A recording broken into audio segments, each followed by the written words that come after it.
Uh, a very warm welcome to all the participants joining us from India and across and beyond. I am Sanchita Biswas, Deputy Manager from Sphere India. On the behalf of Sphere India Academy, it gives me great pleasure to welcome you all to this multi-stakeholder consultation on India's pathways to COP30, advancing climate resilience, equity, and sustainable development, jointly organized by Sphere India Academy in collaboration with ICARS, IIT Roorkee.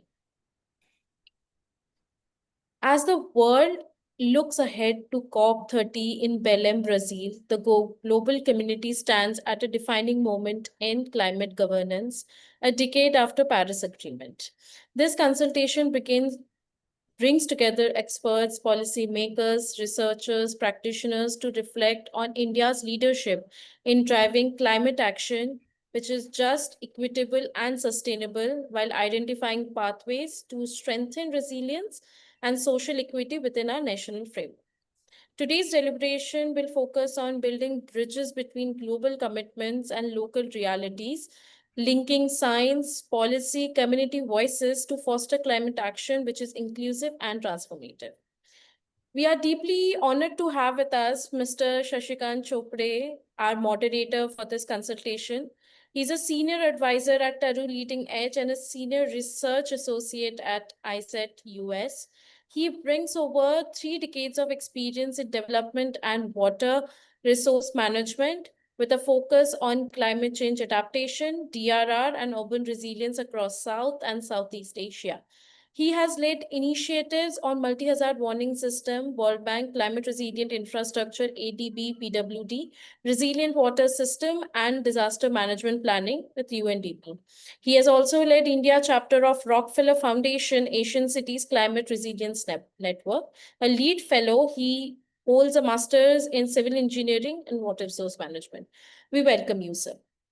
Before handing it over to Shashikant, sir, I would like to, it is my great privilege to welcome our keynote speaker, Professor Dr. Anil Kumar Gupta, sir, Professor at ICARS, IIT Roorkee, and Senior Remote Fellow.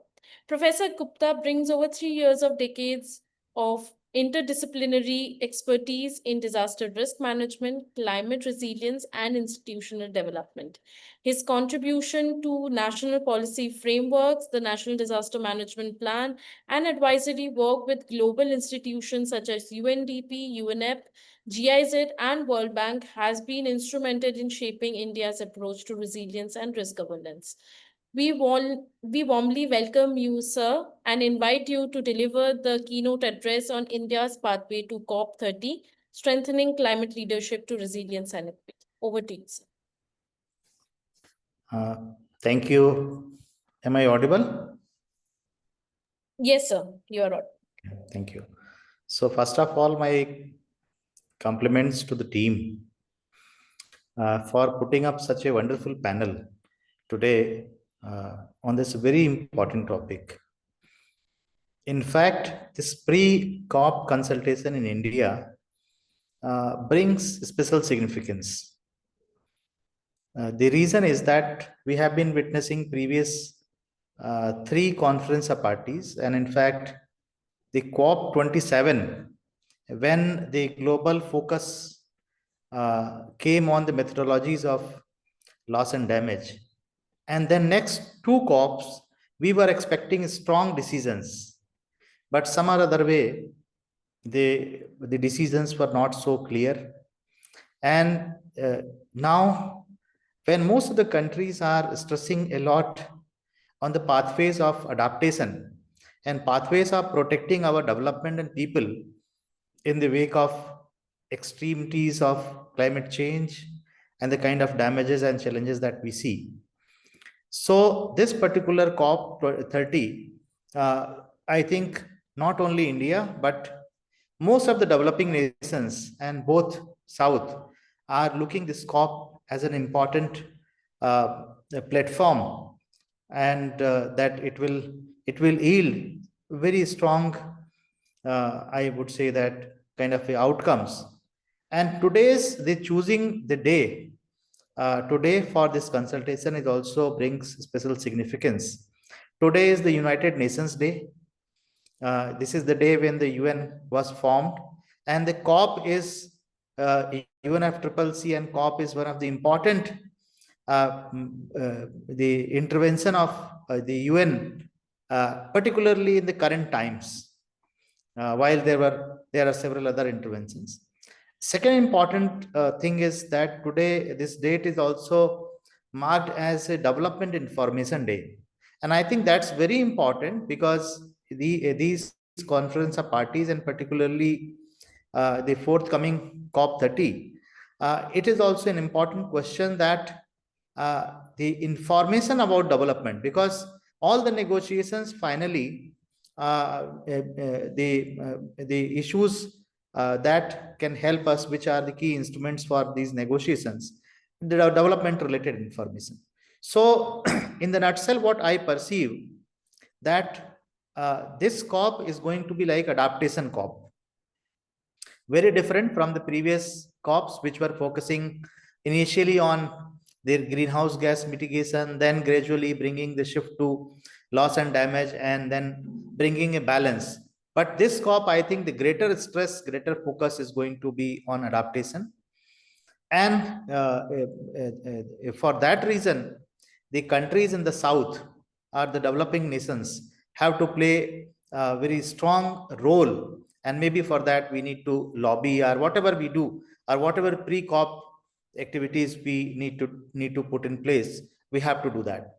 So the key focus of the negotiation, or key focus of the outcome that we are going to look forward is in the terms of the mechanisms evolving for finance, because that's very important. Everything boils down to economics, and the new framework that is coming up, that is the new collective quantified goal, NCQG.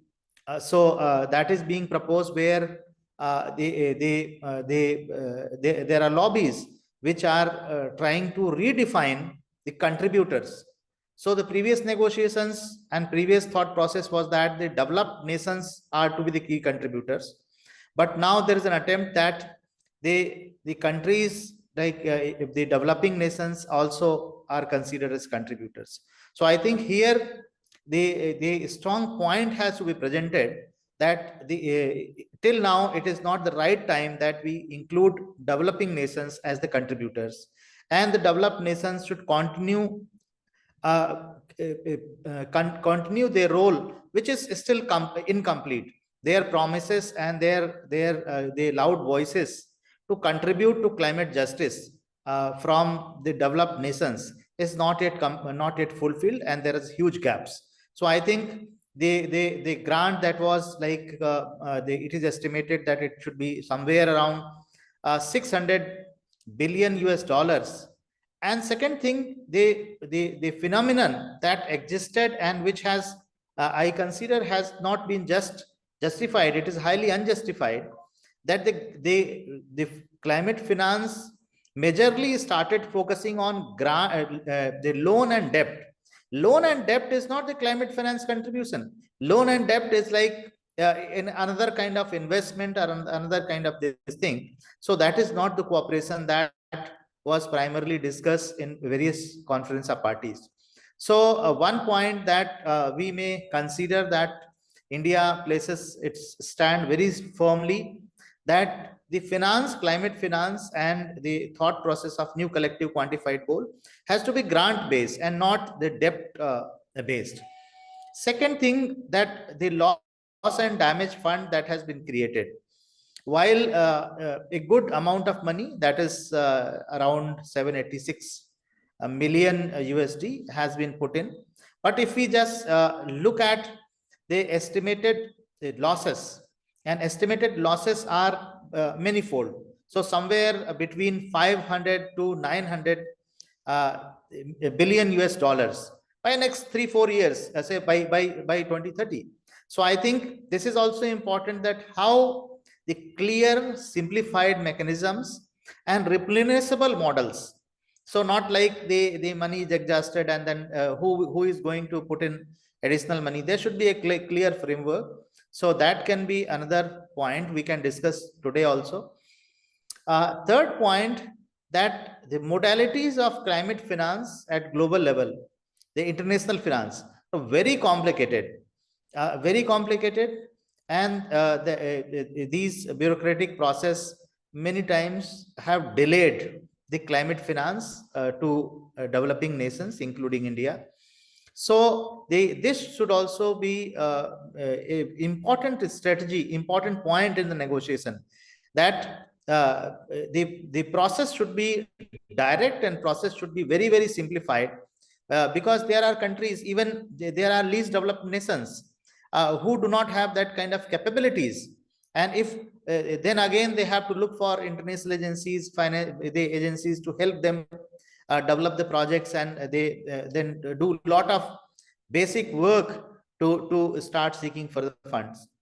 The fourth point I would like to put on the floor is basically the we can basically this contributor base that I referred in the previous point also, and we need to work with the like-minded developing nations which have the similar thought process, so that we have a clarity in our stand during the negotiations. And the point that we propose, like developing nations should not be considered as a contributor, and the responsibility should be primarily to the developed nations which are annexed to parties. So I think that is the point I would like to put on the floor. One more point comes to my mind, and that is about the just transition finance. So basically, how do they at global level we see for integrating the just transition financing with development pathways. So basically, the means of implementation are very important thing that need to be secured, particularly for developing nations, nationally determined contributions, so that the pressure are, so that on the other way, I would not say, if we do not say the pressure, if we say the commitments are the own declarations under the NDCs, get necessary resources, and therefore we can say that the shift from the fossil fuels or shift to greener energy economy is relatively fair, inclusive, and also supported by the global finance, because that has been the point in the previous discussions, even during the Kyoto Protocol also, and then these are the points which brought in the Paris Agreement also. And the last point which I would like to put on the floor, and I think we can discuss today, and we can also integrate the other key points brought out by the learned panelists. It's basically that the domestic resilience. I think that's very important, because if we look at the national level, state level, and district level, the kind of losses and damage we are incurring. So there in fact, we have to join hands and create an environment of like international advocacy. So basically, that has to basically transform into localization models, and these localization models supported by local innovations, including technical innovations as well as the financial innovations. I think that's also very important. So while the negotiation primarily would focus on the contributions from the contributors or the developed nations or the financial institutions globally, but this kind of discussion can also be brought on the floor, that how the internal mechanisms within the countries are strengthened, so that all the resources are utilized effectively, and then whatever pilot programs are there, and then supported by the like micro insurance and macro risk proofing funds. So both kind of fundings, like the micro level, the insurance may be subsidized or supported by the so that those come up in a robust and sustainable mechanisms. And particularly for the vulnerable areas, like in India, we can refer to the vulnerable districts from various climate hazard point of view. So these are the few points I wanted to put on the floor as an opening remarks, and I am sure today's deliberation is going to be flag of a discussion. So this discussion today is, I am sure that it is going to lead to several discussions in coming a month or so in the country and outside, and that will certainly strengthen India's case in the COP30. I can see Dr. Indu also, and Dr. Anamika is already here. Shashikant is here, and other the speakers of panel. I welcome you all from my side also, and looking forward to listen to your deliberations. Thank you, and over to Sanchita for taking the agenda forward. Thank you so much, sir, for your deeply insightful and inspiring keynote address. I'm sure your reflections on strengthening climate leadership, finance mechanism, integrating resilience with policy, and advancing just transition has set a perfect tone for today's discussion. Thank you so much, sir. Moving forward, before handing it to our moderator for the first panel, I would like to briefly introduce our distinguished speakers for the panel one. Climate readiness and systematic resilience, transforming urban, water, and infrastructure system for changing climate. Note that each panelist will have 5 to 6 minutes to focus on their reflection, and then our moderator will take up the questions. Right. Our first panelist, Dr. Indu K. Murthy. She's a sector head, climate, environment, and sustainability, and interim sector head, air quality at CSTEP. She holds a PhD in ecology and environment science from Pondicherry University and brings extensive experience in climate change vulnerability, land-based mitigation, and resilience building. Dr. Murthy is also a member of UNFCCC roster of experts for India and serves on the steering committee of the International Platform on Adaptation Metrics and governing body of SACI and Waters. Our next speaker, we welcome you, ma'am. Our next speaker, Dr. Anamika Barua. She is a professor at IIT Roorkee. Trained in ecological economics, her research examines how political, social, and economic dynamics influence environmental decision-making, water security, and transboundary water governance. Her work promotes the cooperative water governance and climate adaptation across South Asia, and she has led several international collaboration under UKRI and EU framework. We welcome you, ma'am. Our third speaker for the panel one, Ms. Saiba Gupta. She is a program lead with Sustainable Water Program at CEW, an urban planner and architect by training. She specializes in integrating circular economy principles into urban water management to enhance climate resilience. She previously worked with the National Institute of Urban Affairs on the Master Plan of Delhi 2041 and has contributed to the UNIDO UN Habitat Sustainable Cities pilot in India. With that, I now hand it over to our moderator, Mr. Shashikant Chopre, sir, to take forward the first panel discussion. Over to you, sir. Thank you, Sanchita. At the outset, let me thank the organizers to give me the opportunity to moderate. It's going to be a very challenging task, given the speakers' long-term experience of the panelists. I personally know most of the speakers. Also, the organizations, the work, the great work the organizations are doing.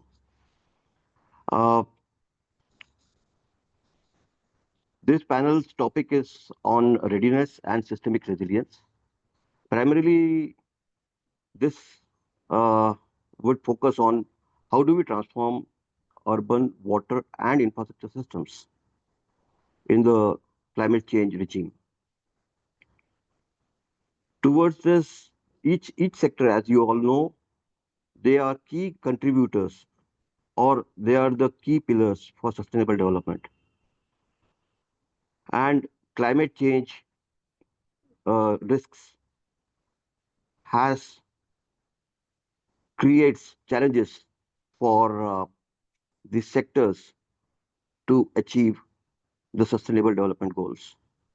So these risks need to be properly accounted for, planned, integrated in our development programs. So the key issues I see are basically, the mainstreaming. How do we bring, integration of climate risks into mainstream planning and project development and implementation? And given the urbanization, rapid pace of urbanization, it becomes more important to look at how the complex process of urbanization can be can have can be risk integrated in development planning. Water, as you know, is a key resource and a key sector when we talk about climate change. So overall, this panel will focus on urban water and infrastructure systems. How do we make them resilient? What are the issues? And we have a wonderful lineup of panelists. Uh, so first, I'll go to Dr. Indu Murthy, who is the sector head of CSTEP, Bangalore. She has a very rich experience in climate modeling and risk assessment, also in infrastructure design. So I would actually request the panelists, Dr. Indu Murthy, to reflect on the topic, provide perspectives on the topic on systemic resilience, readiness, and specifically reflect on her experience on what specific actions can be taken to mainstream climate risks assessments into urban planning and infrastructure design, and also on what the role of AI, artificial intelligence, and data-driven systems can play in enabling climate smart urban governance. Over to you, Indu. You have, as Sanchita pointed out, you have 8 minutes. So each panelist will have 8 minutes, and then we'll have the remaining 5 minutes for roundup and conclusion. Thank you. Over to you, Indu. Yeah. Welcome. Thank you, Shashi. Good afternoon to everyone, and thanks to the organizers for inviting me.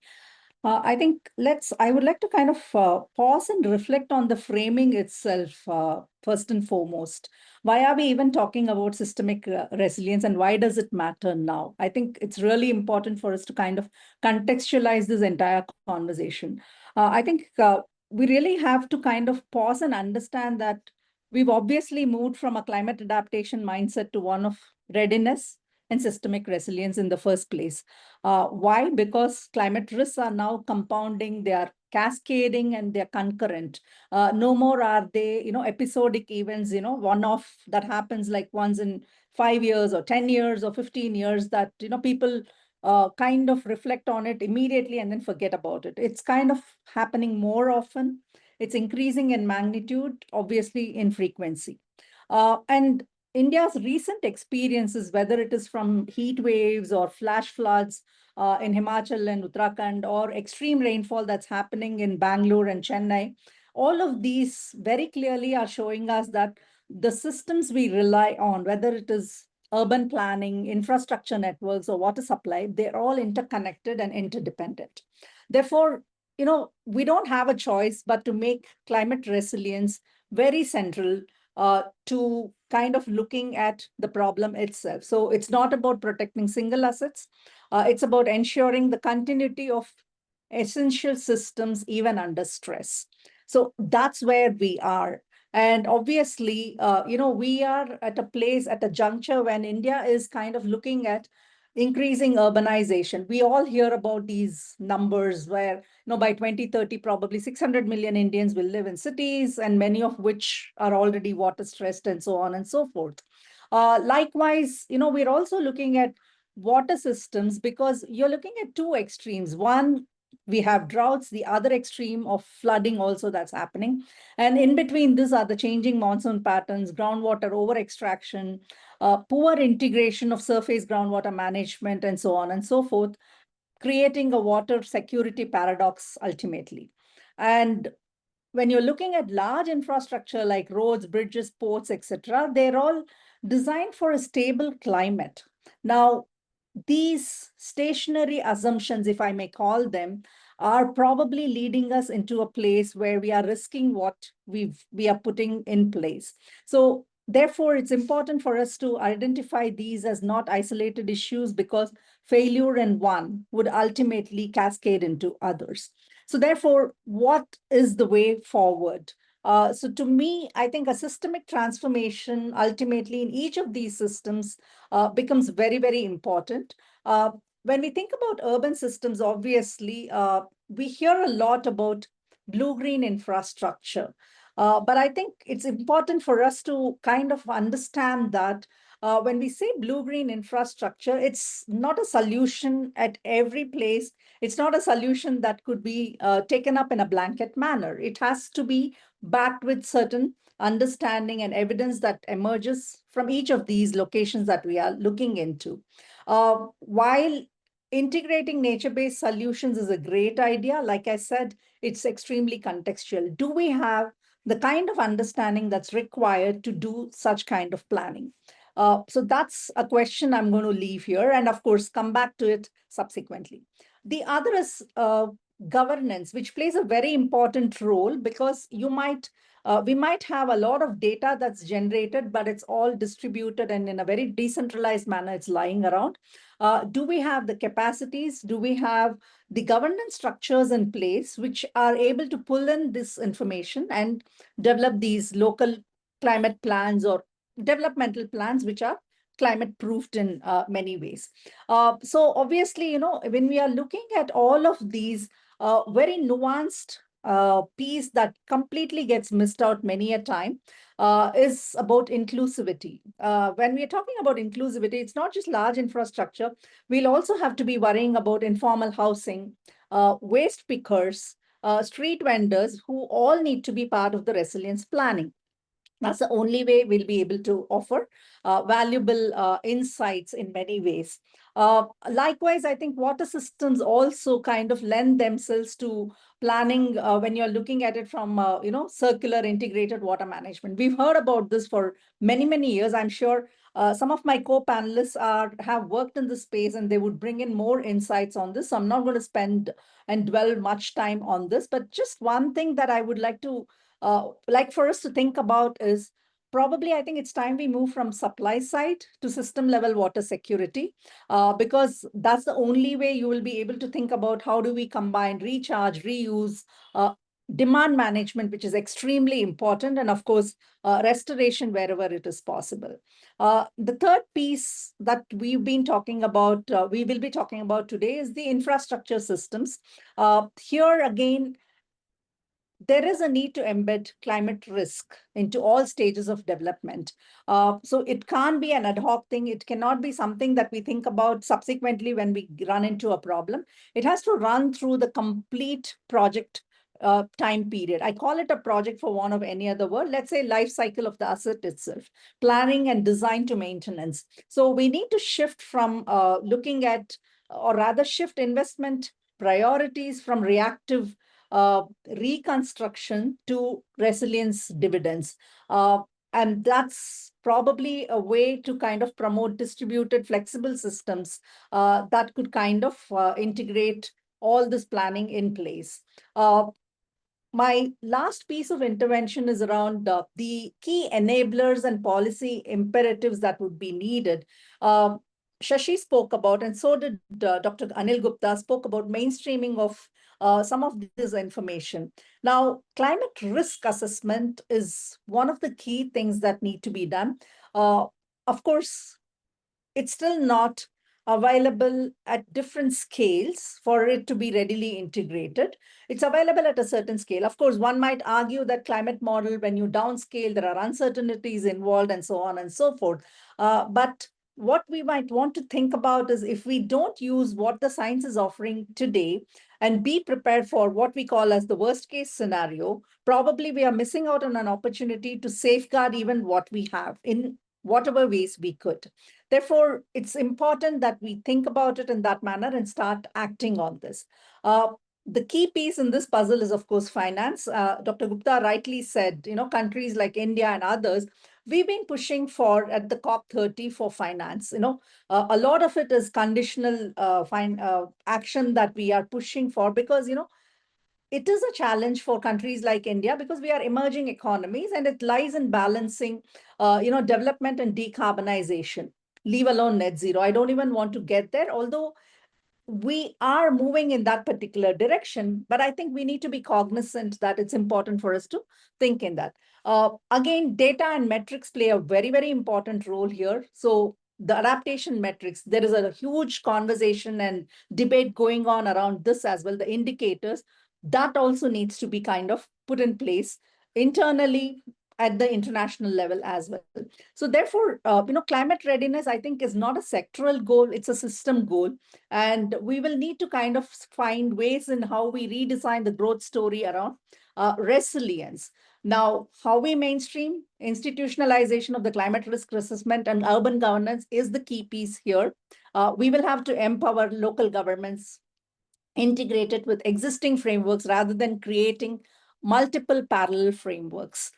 Strengthening data and modeling and decision support systems. One, like I said, there is a lot of work that's happening across India. Can we all bring it into a one single place? Can it all be based on a common framework?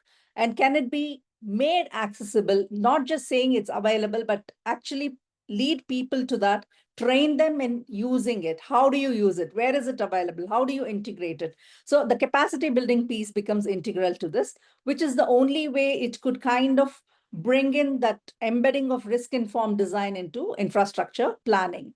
And then, of course, linking of national policy, global commitments becomes all important. I think Shashi also brought in this aspect of AI, which is what I will speak about in less than half a minute. So I think AI is it's kind of getting in all places. It can significantly enhance climate smart urban governance. We are reading about how cities are kind of looking at mobility management, etc., using such kind of systems. Flood management. People also, and there are countries across the world which have developed digital twins for flood management. So smart systems can improve urban services, but to realize its potential, what we need are open data platforms, open data ecosystems, digital and climate literacy among local governments, so that ethical, inclusive AI applications are integrated into planning, and then the resilience benefits are actually equitable as well, and not necessarily uh, staying at the elite alone. That's all from my end. Thank you. Thank you, Indu. Thank you. It was pleasure listening to your, you know, um, from your experience, the points that you made.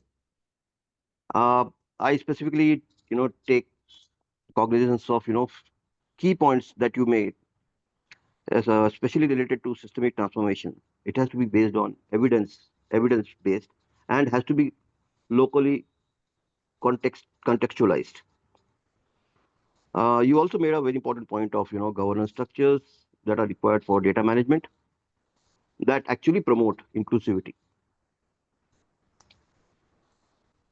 We need to also move, as you rightly said, it's very important, from supply driven approach, water supply side approach, augmenting supplies, to demand management approaches.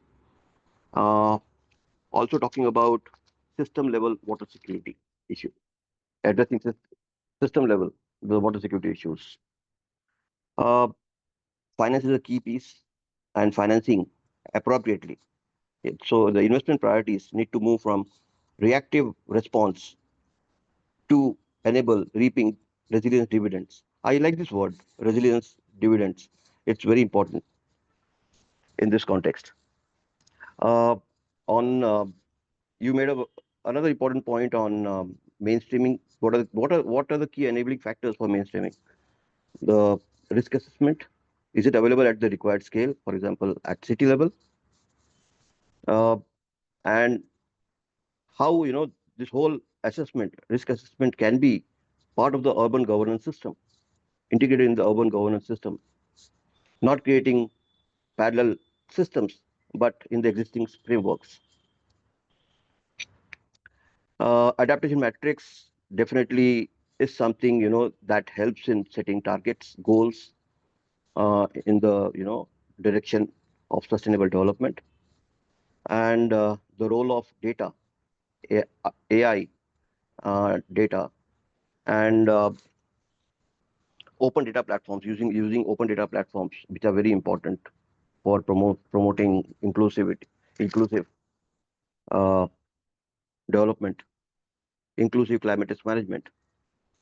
Uh, so at core, we're also talking about climate smart, basically climate smart governance, climate smart planning, implementation, and monitoring through a set of indicators, metrics.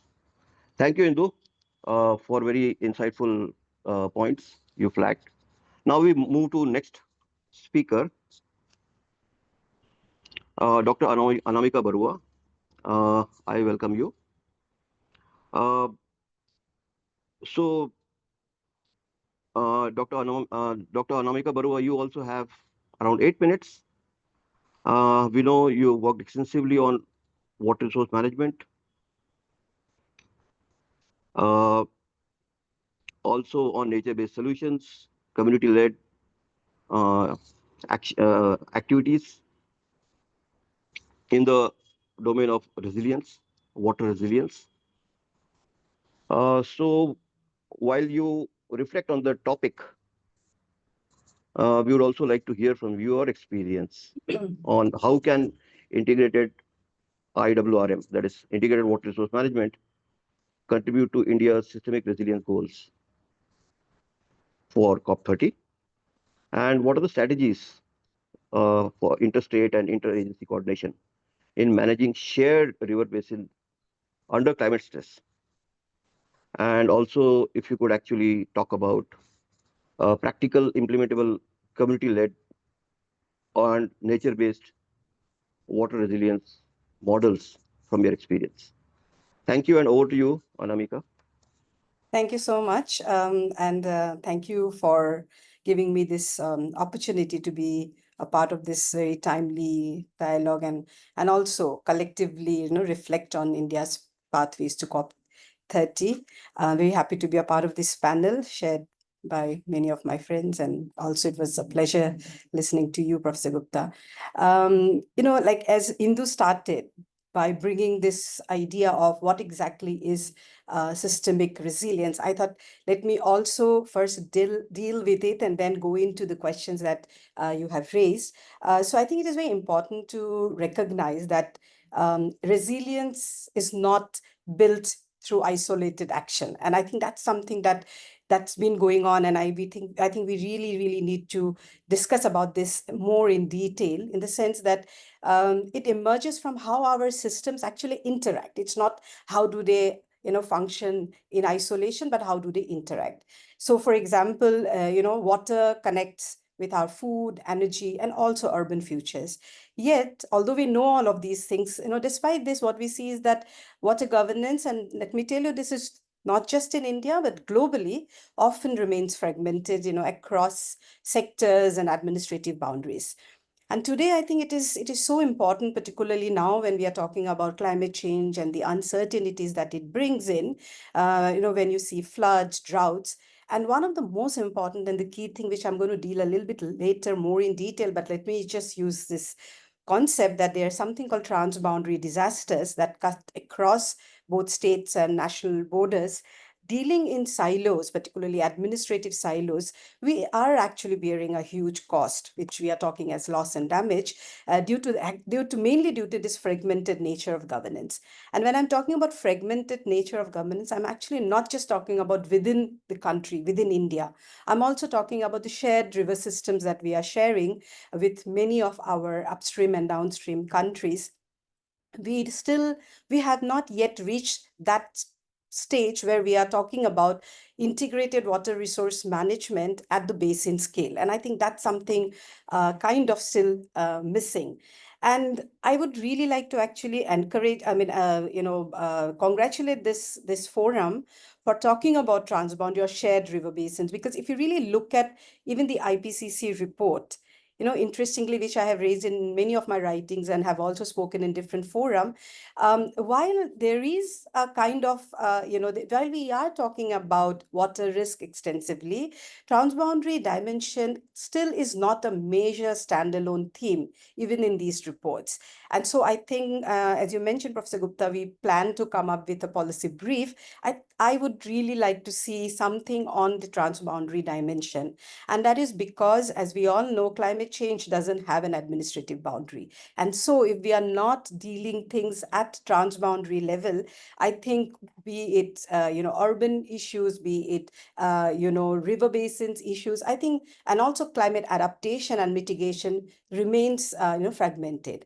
And to give you an example, for example, if a particular country upstream is talking about coming up with a water infrastructure, which is for their countries, which is looked up as an adaptation plan, it might have a very detrimental impact downstream. So same, water infrastructure intervention, which is bringing positive gains upstream, can have negative, impact downstream. So how do we then plan our adaptation if we are thinking only for a small basin or a watershed?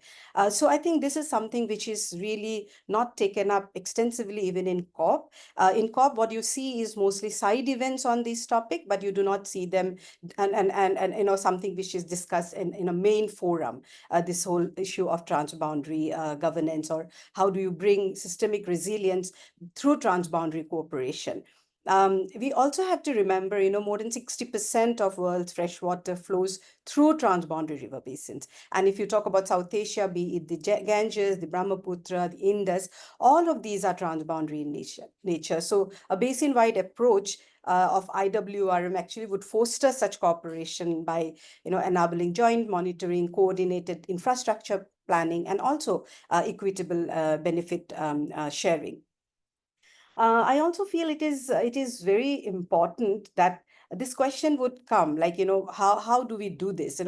Is it so easy to bring countries together, or forget about countries, even states together? I mean, within our country, we also have issues within states, between two states. So what could be a way forward? And this is something that I have been always talking about, and it's that, we need to have dialogue-based coordination.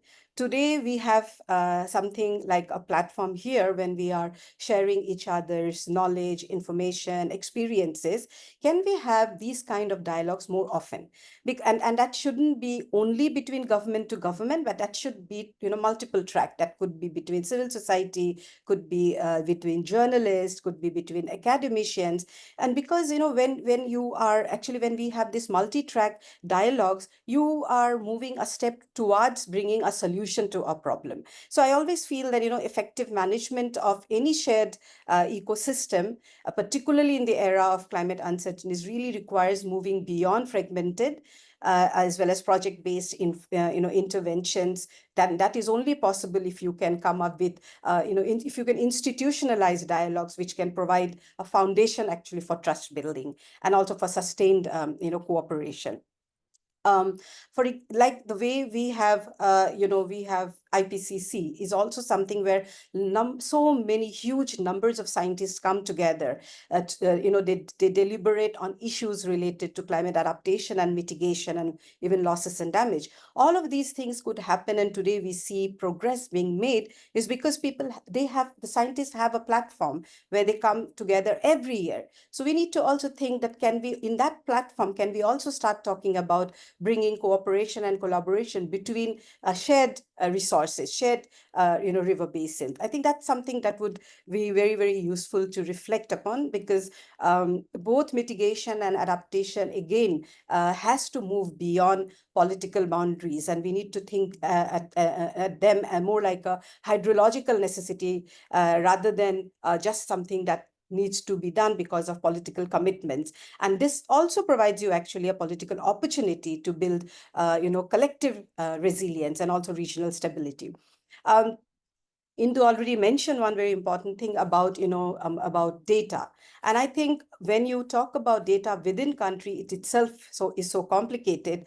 But when we are talking about two countries sharing a river basin, or we are talking about any shared resource, we need data transparency and also joint monitoring systems. These are very, very critical, which still seems to be missing, because when you have these things, you can strengthen your early warning systems, which will also help reduce your loss and damage. Again, to give you an example, the Bangladesh 2024 floods, which has seen so much of loss of lives and livelihood, wasn't actually, the epicenter wasn't actually Bangladesh. It was upstream India, from where things started to get worse and then finally percolated down all the way to Bangladesh. But do we have a system in hand which can, where we can go for basin level adaptation planning? We still haven't, discussed about it. So maybe we cannot find a solution immediately, but what is important is that we should at least start talking about it, which unfortunately is still very much, missing. So to my understanding, in short, I would say it's very important that we have dialogues, data sharing, and integrated governance when institutionalized and when they are supported by science and trust.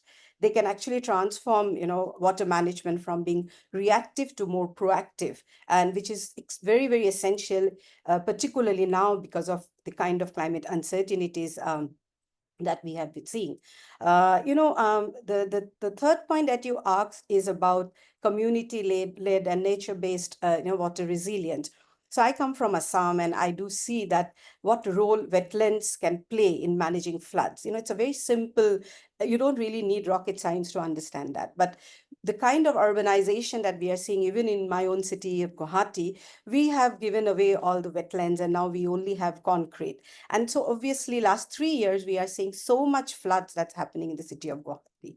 So, how can we restore, these ecosystems? Because this is not just about managing floods, it is also reducing our cost of, all the time, looking for finance for managing losses and damage. So on one hand, we definitely need a lot of finance, but at the other hand, we should also become self-reliant by reducing our dependence on these finance, right? And one way to do this is restore these ecosystems, which we have actually already lost. Similarly, in Bihar too, I have seen that they have so many floodplain wetlands, which in Assamese we call it as beels. These are these are something which has earlier been natural buffers, particularly during monsoon floods. But now, and we're also sustaining livelihoods such as fisheries and seasonal agriculture. Similarly, we have spring shed management in the eastern Himalayas, be it Sikkim. Dr. Anamika, you have 1 minute to conclude. Okay, sure. Sikkim, Bhutan, Arunachal Pradesh, all of these are community-driven, springs projects, spring, managements are there. So, but we have again lost them as well. So I think these initiatives actually are very, very important, where while on one hand, we go for cooperation, collaboration, climate adaptation and mitigation. On the other hand, we should also look at the source from where these issues are coming up. And that would also help us to be more self-dependent, self-reliant. And at the same time, as Indu mentioned, and also Professor Gupta mentioned, of course, in this COP, we look forward to seeing thing in action rather than making more pledges. I think we have made enough pledges. Now, what we need is a commitment that these things would actually be implemented in ground. And one just quick last point, I really like Professor Gupta, your point of just transition. And I think now that we are moving more toward renewable sources of energy, we shouldn't just talk about energy security. These projects, these initiatives has to be socially accepted and also legitimate to make sure that people see the benefits of these projects. I'm going to stop here. Thank you. Thank you, Dr. Anamika. You made very interesting points. The key takeaways, I'll just briefly, try summarizing. It's quite diverse set and important points you made. Let me attempt to summarize. You talked about cascading nature of systems, for example, water, food, energy systems, and we therefore there is a need to take a systemic approach when we are talking about resilience, rather moving away from fragmented approaches. You talked about transboundary disasters, shared river basins across countries, which actually, the linkages itself, upstream, downstream linkages itself, induce water disasters. Uh, you brought in a very important point, the transboundary one. But I would actually add to that. I'll be, I would like to look at not just borders, across borders, but beyond borders. So when we are actually, when a country is importing food, the climate risks in the other country can actually jeopardize the export to the importing country. So even that perspective, even that applies to trade, food, import, export, also, remittances, finances, etc. So that also becomes very important. You talked about there's a need for collaboration and cooperation on shared resources across countries, data transparency and joint monitoring systems. That's very important across countries.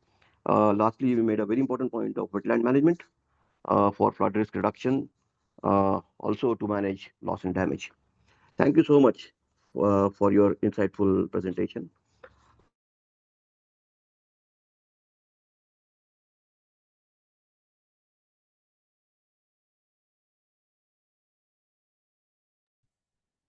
Sir,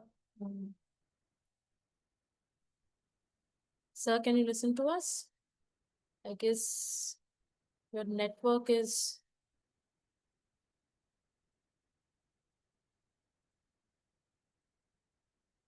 Hello, sir. Are we audible to you? I guess he's Yes, currently and facing. Yes, yes. Chopra sir is having some issues, I think. Yeah, I guess so. One second. I guess we can move forward with Saiba ma'am. Second. I'll try to. So,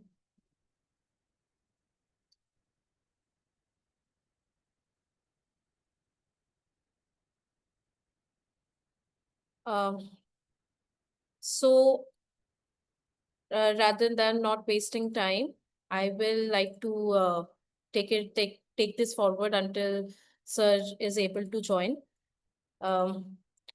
We welcome Ms. Saiba Gupta, Program Lead from Seeds. Ma'am, it's really good to have you on board with us. I would like you to focus and reflect on the topic of our panel discussion, including the questions which focuses on what are urban and peri-urban areas facing rising challenges around the water security and flooding. How can Indian cities integrate water and climate resilience into urban planning systems? Moving forward to how can used water management and reuse become a key pillar for both water security and low carbon urban development in India? And lastly, what are some of the barriers to mainstreaming a circular economy approach to urban water management? Thank you so much. The stage is yours.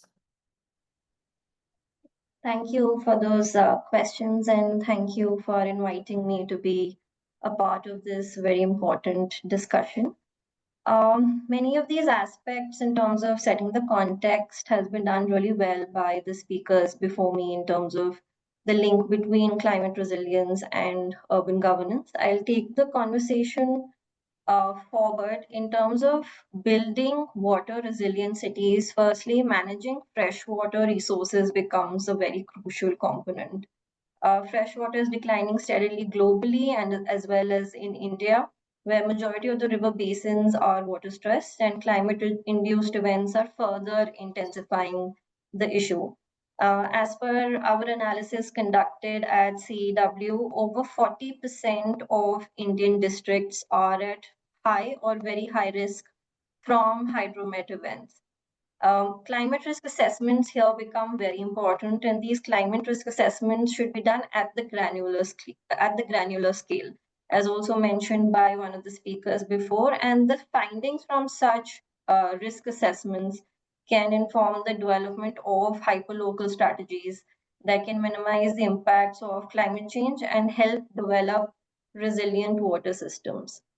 Another focus should be on adaptation efforts, such as improving water use efficiency and mainstreaming a circular economy approach to urban water management. This shift from a linear to a circular model views used water or wastewater as a resource that can reduce freshwater demand and improve the water environment rather than looking at it as a source of pollution.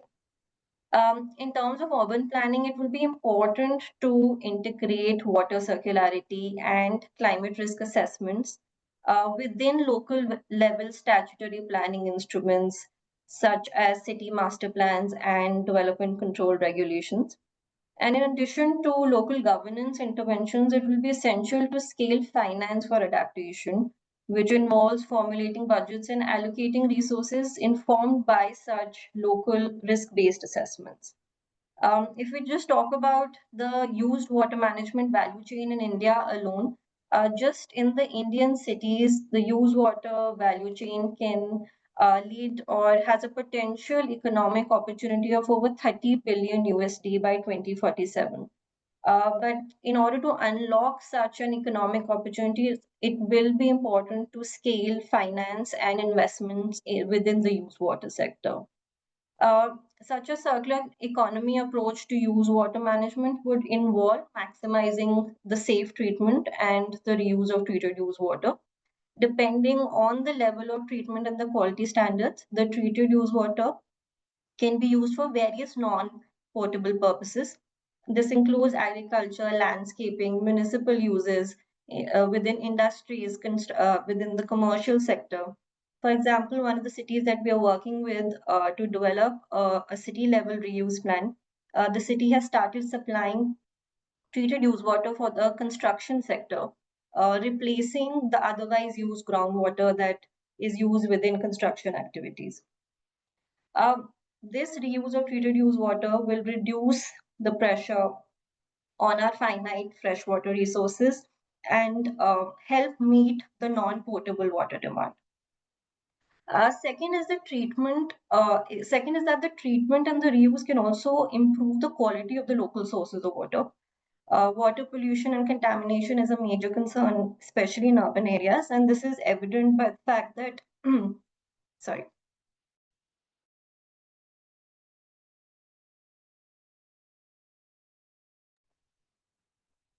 I'm sorry, and this is evident by the fact that the urban stretches of Indian rivers are often the most polluted.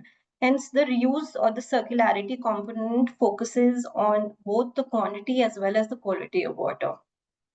Further, this circular economy approach can also have environmental co-benefits, including emissions reduction and greater energy efficiency. For example, reuse in the agriculture sector alone, which is the most water demanding sector in India, can reduce the pressure on groundwater sources, hence reducing the pumping requirements for extracting groundwater. Secondly, treated water has an inherent nutrient value. So this can reduce the dependence on utilization of synthetic fertilizers for agriculture and hence reducing the energy usage associated with their production. Just in 2021, the amount of treated use water that was available in the country, so currently available in the country, we have estimated that reusing that for agriculture could have reduced GHG emissions by 1.3 million tons. The treatment process itself is also very energy demanding, the use water treatment process itself, and hence deployment of multi-purpose technologies that not only recover the used water but also recover methane as well as energy can significantly reduce COP2 GHG emissions and transform treatment plants into a source of energy.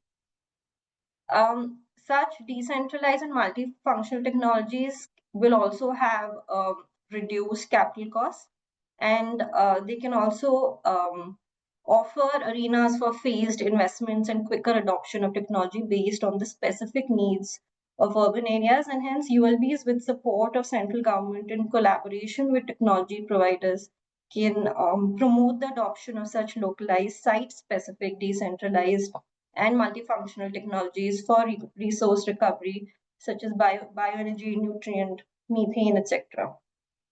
When it comes to mainstreaming circular economy approach to urban water management, like I mentioned, the large barriers as well as the enablers are local level governance and finance. When I talk about local level governance, it is important to have city level treated use water reuse plans in place that set long term and clear standards for use water treatment and reuse, and these should be aligned with the current and future water demand of the city as well as the planned urban development. Hence, they should be aligned with the city development plans as well. And it's important that they include reuse specific business models and funding mechanisms for implementing such projects. This is where the financial sustainability of use water projects comes into place, and ULBs will play, urban local bodies will play a very important role here, since they are the primary implementing authorities for domestic use water management. It will be required that financing streams are diversified beyond public financing in order to ensure cost recovery at the local level by the city authorities. This would require adopting innovative financing instruments like performance-linked public-private partnerships and corporate social responsibility partnerships to ensure that there is financial sustainability of the circular economy approach, and so that there is cost recovery for the implementing authorities. So yes, largely these are the two areas that have to be focused on when we're talking about adaptation efforts, such as the circular economy approach for building water resilient cities. I'll stop here. Thank you. Thank you, Saiba Gupta.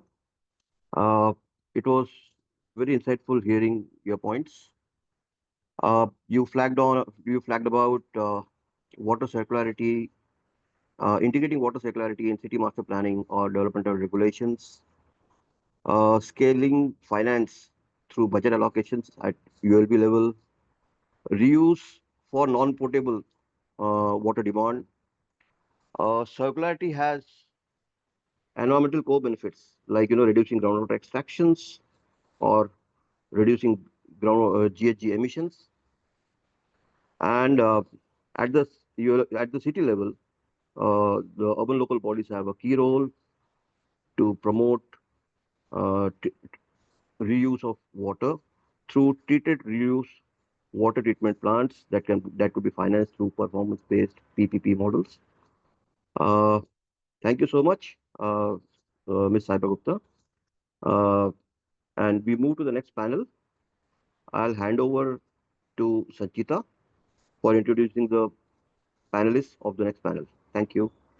Thank you all of our panelists in panel one for such insightful and engaging deliberations on how we can strengthen and systematic resilience through innovation, science, and integrated planning. Moving ahead, we begin the panel two, which talks about advancing just and inclusive climate transitions, which will focus on ensuring India's climate transitions are equitable, people-centered, and inclusive. Our first panelist, Mr. Nakul Sharma, is a senior policy advisor at E3G, bringing over a decade of experience in energy transition and climate diplomacy across India and Asia. His expertise spans international climate negotiations, just transition financing, and the political economy of fossil fuel phase out. He has previously served as the program coordinator at Climate Action Network South Asia, CANSA, leading strategies on energy transition and urban resilience, and has represented civil society at G20 and COP forums. We welcome you, sir. Our second panelist for this panel, Dr. Soni R.K., is an associate fellow in the Adaptation and Resilience vertical at Sustainable Futures Collaborative. His work lies at the intersection of conservation, development, and climate action, focusing on agroecology, environmental policy, and resilience building. He previously led sustainable agriculture and nature-based initiatives at Food and Land Use Coalition under the World Resource Institute India and has worked with ICLEI South Asia, KFRI, and Windrock International India. We welcome you, sir. With that, I invite our moderators, sir, to lead the second panel. Over to you, sir. Thank you, Sanchita.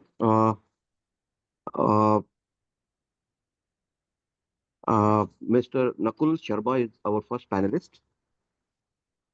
His work with Windrock International India, that actually reminds me of my, good tenure, good experience of working with Windrock International India during early 2000s. Windrock International India, was doing great job on climate adaptation and transition, clean development mechanisms during that time. I will quickly move to the panel now. Mr. Nakul Sharma from E3G. You have around 6 minutes.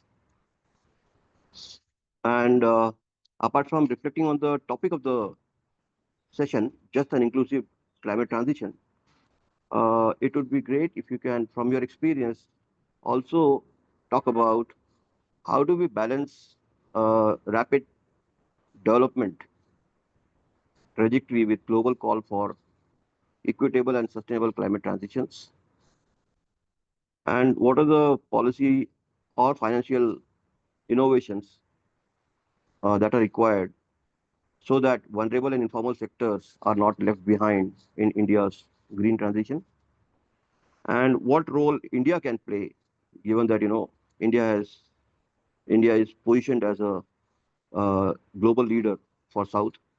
So what role India can play in shaping the global narratives on just transitions that reflect the realities of developing economies. Over to you, Mr. Nakul Sharma. Thank you. Thank you, Shashikant sir. I hope I'm audible. And thank you, Sphere India, and to all the previous speakers. Just a small correction. I've worked with the Climate Action Network previously, and not with Windrock. And I'm currently working with partly working with the E3G, Third Generation Environmentalism. And I'm also partly devoted with a couple of other organizations as independent expert on climate policy and trade issues. I had the good fortune to participate in more than a couple of COPs, starting from COP26 and till onwards. And that's where my perspective and sort of ideas and my view on various issues come from. And I think a very timely and very useful discussion. I was hearing comments from various other panelists as well. Deep insights on what needs to be done domestically, and how India should position itself globally and internationally. I think without wasting any more time, coming to the topic of today's discussion, the just and inclusive climate transition, and relating it with COP30 priorities. I think I would like to start with saying with a brief pause first of all, and then getting a context into it. One is that we need to understand very clearly that starting from last couple of years, and not just last couple of years, from 2015 onwards, we are in 2025 on now, and we have just completed the 10th year anniversary of Paris Agreement. And within those 10 years, we are witnessing right now the second cycle of NDC update. NDCs, of course, most of us would know, is the nationally determined contribution. And India has also submitted its second update in somewhere in 2021. And then 2025 is the year when most of the Paris Agreement ratified parties are expected to submit their second update on NDCs. We haven't done the update and submission on NDCs 2.2, but I think this is expected from India in the next few months or en route to COP30. Having said that, and having also mentioned that we are in 10th year of Paris Agreement, it would also be notional to mention that so far so to do starting from 2015 onwards, when the overall science trajectory mentioned that globally the world is on road to meet the 4-degree temperature increase. Paris Agreement has delivered us a world where we are seeing now that we would be landing somewhere within 2.4 to 2.9 warmer world, which is of course very much, which is still a large increase compared to the 1.5-degree goal, which is enshrined in Paris Agreement. So these are some of the facts that we should also keep in mind while keeping a perspective and building a perspective on COP30. Moving from science and from NDC's perspective, I think coming back to nationally, and again linking our national priorities to COP priorities, which is very important. 4 things are very important in particular. One, of course, at the start of the conversation, Professor Gupta has mentioned that adaptation is one of the key priorities that India has. It has been India's priorities from last many years, but as the COP cycle, it is also very political, and it's a political sort of a conversation that takes the center space in COP. Adaptation has not been given the right space and right sort of traction in the last few years. But this year, especially with COP30 being hosted by Brazil as a presidency, as Global Southern Presidency, adaptation conversation is going to take a center space. Adaptation in particular, I would want to mention that the global goal on adaptation, as I've just mentioned, that we under Paris Agreement has a temperature goal, which is a mitigation goal, to keep the temperature rise within the 1.5-degree goal. There is a similar goal on adaptation which has been negotiated over the last couple of years, and it is called the the Global Goal on Adaptation, or the UEA, dialogue on adaptation goal. Where we are in terms of achieving that goal. Globally, the negotiators have sort of zeroed down from 1,000 set of indicators to 100 common indicators, which once agreed and once ratified, gabled down by the COP presidency, will be the common set of indicators based on which most of the ratifying parties will have to report through their biennial transparency report as to what they have achieved so far on adaptation. So this is one big thing that India is prioritizing for COP30, and it should definitely prioritize so, because we of course know domestically we are also prioritizing our first submission on National Adaptation Plan. Besides adaptation, global goal on adaptation, some pitfalls are also there. For COP30, the expectation is there that once we agree on global goal on adaptation, there should be a complementary global goal on financing the adaptation. The last goal on Glasgow adaptation finance will come to its termination limit. It will expire in 2025. It was very less compared to what is the needs of the global south. The UN adaptation gap report says that adaptation finance needs per year is around 350 billion till 2030, excluding China. What the Glasgow adaptation goal had achieved till 2024 was around 300 million, not even like 10%. So it was very, very less. And even if it was less, it has still expired this year. So the countries will be negotiating within the closed room on the new adaptation finance goal. So that's one point on adaptation, which is very important. The second point, which is again very important, and Sir has mentioned and given us the topic, is the just transition and the inclusive conversation, and how a climate inclusive transition can happen. This is again very important, since the presidency has also prioritized that just energy transition and just transition would be one of the headline decisions that the Brazilian presidency would like to COP30 to deliver to the world. A bit of background on just transition. I think India in particular has not been very, very, welcoming in terms of, how just transition framing has happened over the years. It has been vastly linked to, just transition conversation has been vastly linked to pressurize developing countries like India to divest from fossil fuel dependency, which of course is also one of our, core energy security baseline.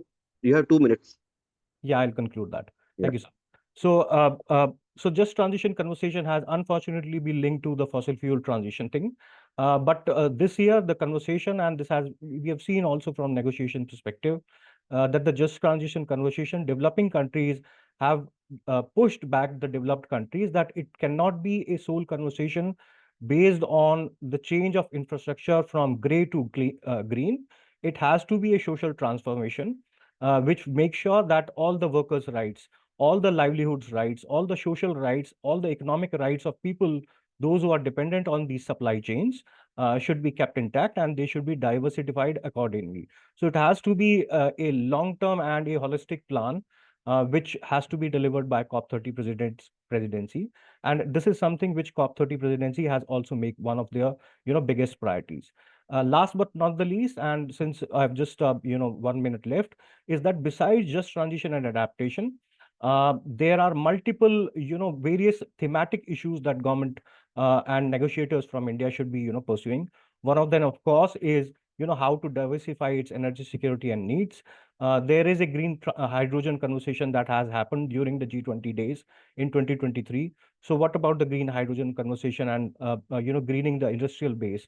That's another issue that Indian negotiators will be pursuing. Biofuels is another interesting conversation, which we are hearing that India, Japan, and Brazil is pursuing jointly as one of the headlines outcome from COP30. So I think these are the areas besides just transition and all of these areas as a package.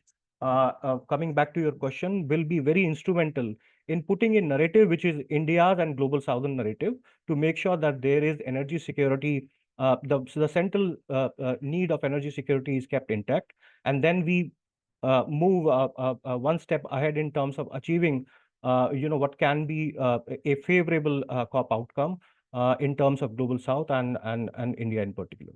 So I think we can have more deliberation and questions after we finish the panel discussions, and I'll hand over back to the moderator. Thank you, sir. Thank you, Mr. Nakul. Great points you make. I'll just try summarizing. You talked about, it's good to see COP30 focus on adaptation, more emphasis on adaptation as compared to earlier COPs. And we also submitting the national adaptation plan towards it. Your point on not just focusing on global goals on adaptation, but also focusing on global goals on financing adaptation is very important. We should not just talk about, moving, when you're talking about just transition, we should not just talk about moving from gray to green, but also enable social transformation and also develop a longer term plan that actually fosters social transformation too. We need to diversify energy security sources and needs, such as through biofuels, or we're talking about hydrogen, etc. That way, India would be able to voice developing economies concerns in COP30. Thank you so much for your contribution. Now we move to Dr. Sori RK, Associate Fellow from Sustainable Futures Collaborative. Apart from Dr. Soni, apart from reflecting briefly on the topic of the panel, just transition, just an inclusive transition. It will be great if you can talk about, based on your experience, on how can we operationalize data responsive and rights-based climate action within India's national and state frameworks. As you know, Government of India has promoted the program Life, and how Mission Life and behavioral change campaigns can contribute to social justice within climate governance. And in your view, what are the institutional measures that are required to ensure that local voices, such as of women, youth, persons with disabilities, and indigenous groups inform national and COP level decision making. Over to you, Dr. Soni, and we look forward to hearing from you. Again, you have 7 minutes. Yeah, thanks, Sachinji. Am I audible? Yeah, you're audible. Thank you. Yeah, and also great to hear that you were at the Windrock International, and I was there basically a little later time, 2010 to 11. I was mainly with the biodiversity team working on some ecological project. That was my earlier soul before I moved to broadly into environmental politics. Yeah, Kinshuk was there that time, and he's there now. Now, yeah, but good to see somebody from Windrock that is not there in India also now. And also thanks to Sphere India for having me here for this important discussion at the right time. Uh, I, we heard specifically from the earlier panelist and my fellow panelist as well about the focus of the upcoming COP is adaptation. And I work on adaptation and resilience, specifically focusing on coastal socio-ecological system. I broadly explore questions like how ready are we to adapt to multiple coastal hazards, like sea level rise, inundation, saltwater intrusion, and so on, and also how to ensure coordination at multiple levels of governance to strengthen coastal resilience. So because the panel and the focus of discussion is about just and inclusive climate transition, I think as an initial reflection, let me use this opportunity to make an argument about or for a just transition approach in adaptation. And as we all know that just transition historically, I mean, as a core concept, it includes both adaptation and mitigation. But historically, as a practice, it has been focused on mitigation part. And earlier was mentioned about the fossil fuel based approach by government of India, even though it was less of focus on just, but it has been there. But I think now we are in a very critical juncture. Specifically, we started talking about adaptation as a necessity and not as a choice. And like many others already mentioned that, we have already ready with the National Adaptation Plan, which will be submitted to the co-presidency soon.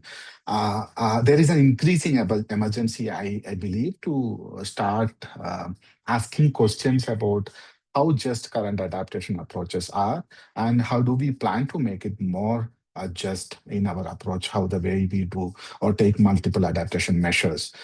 Generally, adaptation is thought to be just or implicitly thought to be just because it's oftentimes focuses on poor and marginalized community.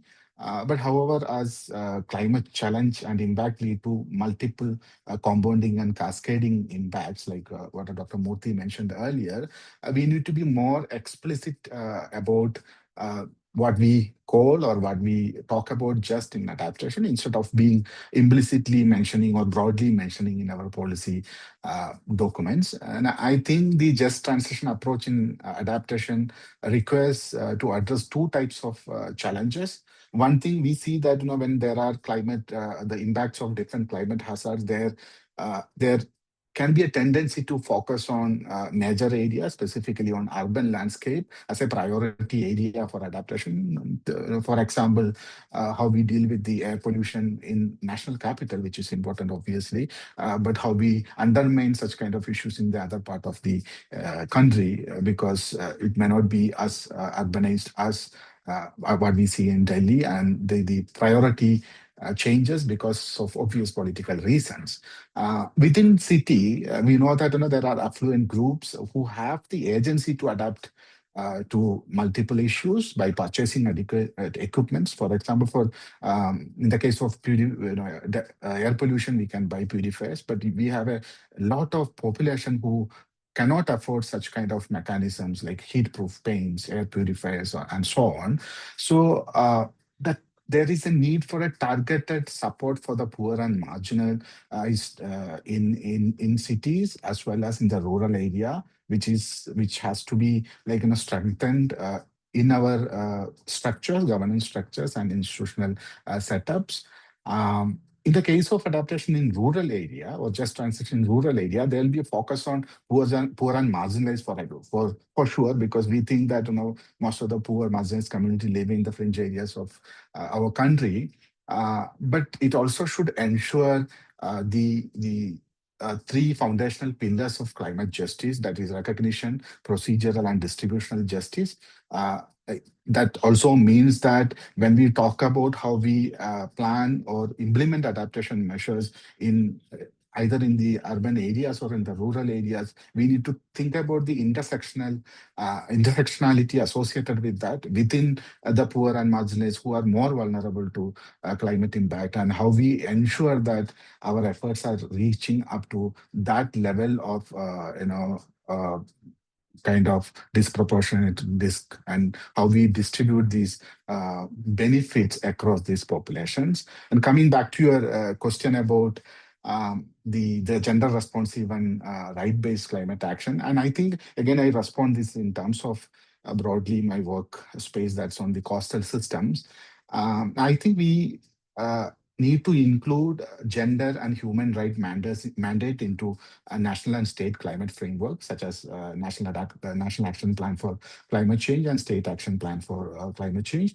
Also, like the documents like NIPs, it's going to come. We don't know what exactly there, but I'm hope that already the gender and marginalized community mandates have been included into that. And not just like we bring this mandate, but every project or every approach should include a broad gender action plan which is having budget and accountability. Some other panels talked about the need for resources. It is not just having like mentioning or having some plans may not really applicable on ground, but we need to have a budget and follow up accountability about that. How are we implementing? Secondly, ensuring inclusive governance where women, youth, and marginalized coastal group are given decision-making powers in regulatory bodies such as coastal zone management authorities, which we see currently in a very scarcely distributed. We see always men have dominated this space. And finally, we also require to invest in gender disaggregated data and capacity building for locally led solutions, so that we can make adaptation equitable and sustainable. So when I say that we need to kind of need a shift or key shift into these three areas, it does not mean that there are no such efforts at all. There are interesting examples, for instance, from Odisha disaster management model, which is the best example that integrates women leadership in cyclone preparedness and shelter management. And if you look at the Panchayat-led Coastal Resilience Initiative in Kerala, you will see efforts to inclusive governance approach, which involves women in decision-making. And another interesting example is from Gujarat, where women-led mangrove restoration program comes as a part of the MISTRI program. From Tamil Nadu, we have coastal livelihood diversification for women fisher folks under the Pradhan Mantri Matsya Sambardhana Yojana. So these kind of things are happening. So my larger point here is that we have models at the subnational level, at the state level, but we need to mainstream this gender sensitive and right-based approach at the different levels of government, and it needs to be incorporated into the state and national level climate frameworks. And coming to the point about thanks, Ivy. Yeah, thanks for that, Shashank. Regarding life, I think as a mass movement for sustainable living, social justice is at the core of life mission. But to make it more practical and achieve the transformation that it intends to achieve, we require additional efforts. It is not that people who are not doing environmental friendly activities and climate friendly actions, historically they have been doing and they have been working around it. But now when we come to a kind of climate emergency, ensuring social justice require a kind of thoughtful action from different levels of governments, like promoting mindful consumption, local adaptation practices, etc., along with nurturing existing actions by individuals and communities. So when behavioral change is linked to access, equity, and livelihood, for example, supporting coastal women in sustainable fisheries or clean energy transition, that will not only lead to climate action, but also redistribute benefits for climate action more fairly and more just way.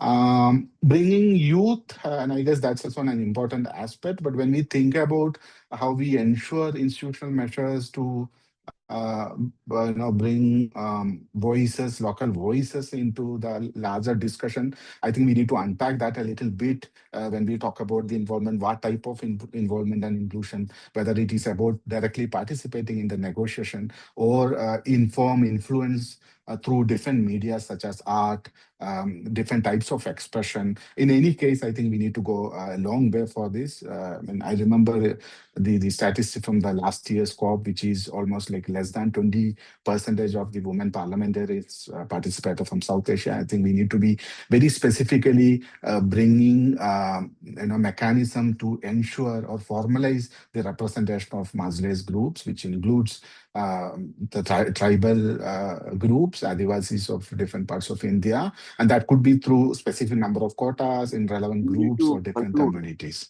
You need to Yeah, conclude. so I think finally, I just want to make one point. We need to allocate more resources to support marginalized groups' participation in larger discussions so that they will be a part of that. They are not left behind. Thank you. Thank you, Dr. Soni. You made quite diverse points, very important points on intersectionality within poor and marginalized, communities that actually distribute benefit to the populace, to these populations, including gender and human right mandates, frameworks in SAPCCs, NAPCCs. Action plans basically develop gender action plans specific backed by budgets, inclusion of voices in decision making of marginalized in regulatory instruments such as CZMA you talked about, Coastal Zone Management Authority. More importantly, you also talked about disaggregated data, creating disaggregated data platforms. It could be gender disaggregated and disaggregation of various social categories, data data platforms creation. So without taking much time, I will actually ask all the three panelists to make one recommendation as action that actually you would like to see for COP30. So I begin with Mr. Nakul Sharma. If you could make just one recommendation, recommendation action for COP30. I think, thanks, sir. I think not only for India, but I think for larger CSOs, the action point should be, as I said, that this COP, one of the major focus is just transition conversation, and what comes out of just transition conversation will be very crucial to make sure that how we unpack the the nuances of those written outcome at subnational level, whether it's at our district level, whether it's at our village level, or whether it's at our state level. We of course know there are various state level and subnational action plan which very much exist there.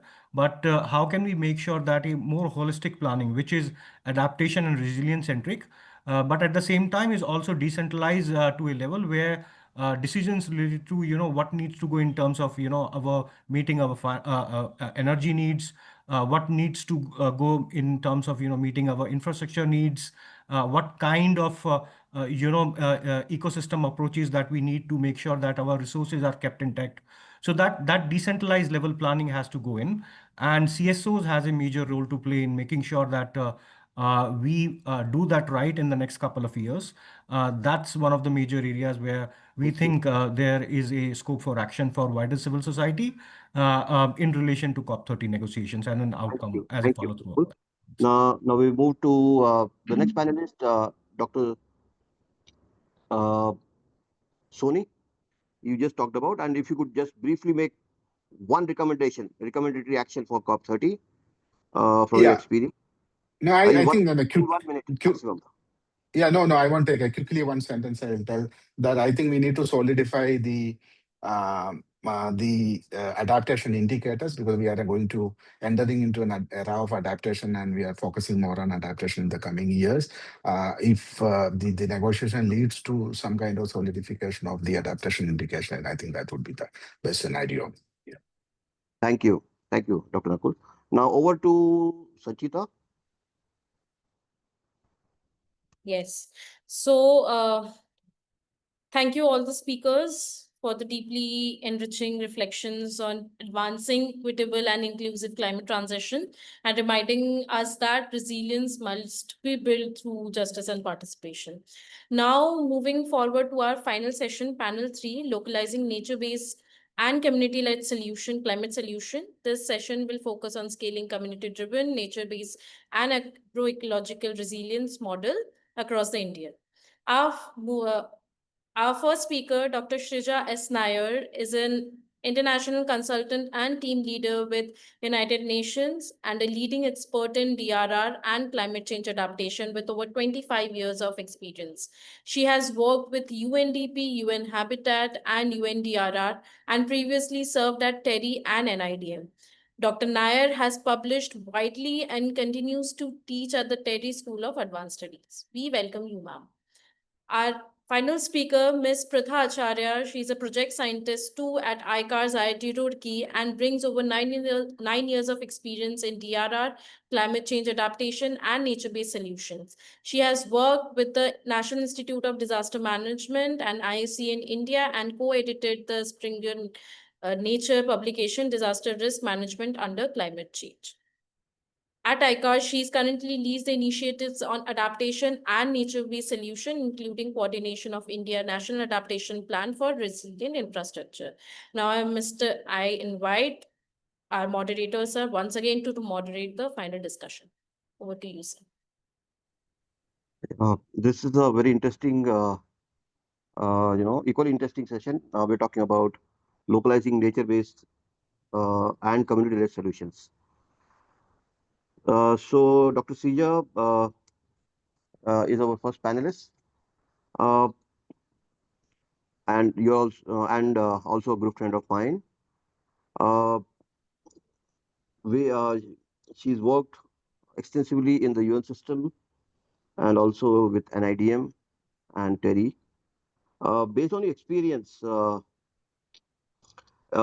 you reflect on the topic very briefly, topic of the panel very briefly, we would also like you to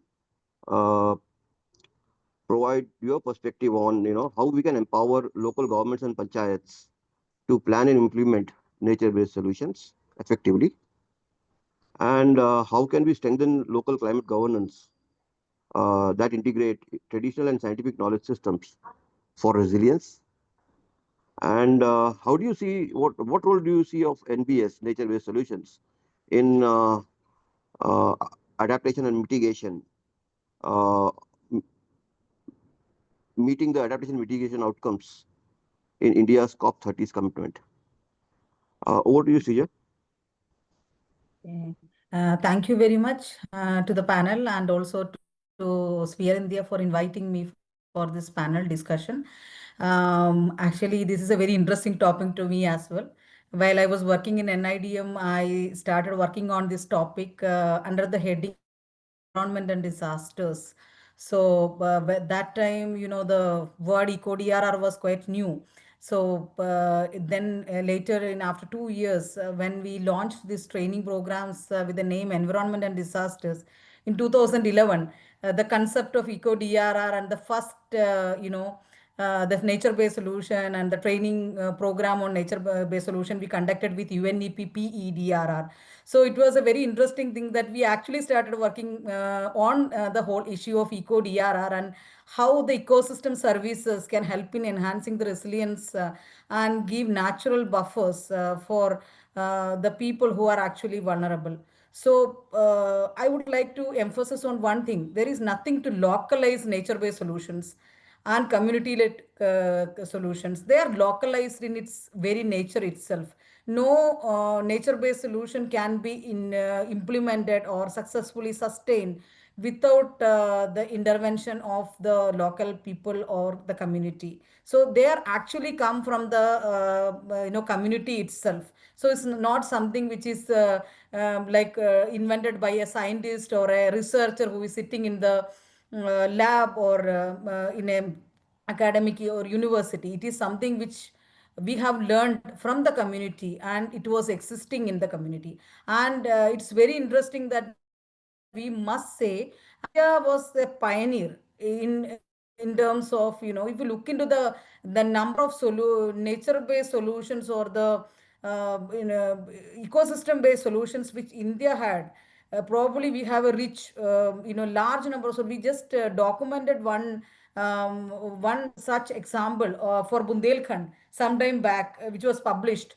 And also we studied about the how the temple tanks and the natural water bodies helped in reducing the urban floods and also the drought. So these some of the papers like we published, they actually have given very good examples of how the nature-based solutions were inherent in the system. If you see the Amer Fort in Jaipur, so you can see that there are a lot of traditional water harvesting structures which were inside that fort itself, which was very interesting. And also, if you look into the Bundelkhand, the Bundela and Chandela, the tanks and the water bodies existing since 1600 and 1500, they were like been practiced in our country since long. So then there is nothing like this is not a new concept, and I don't think there is a need to localize it, but rather we need to make it more formal.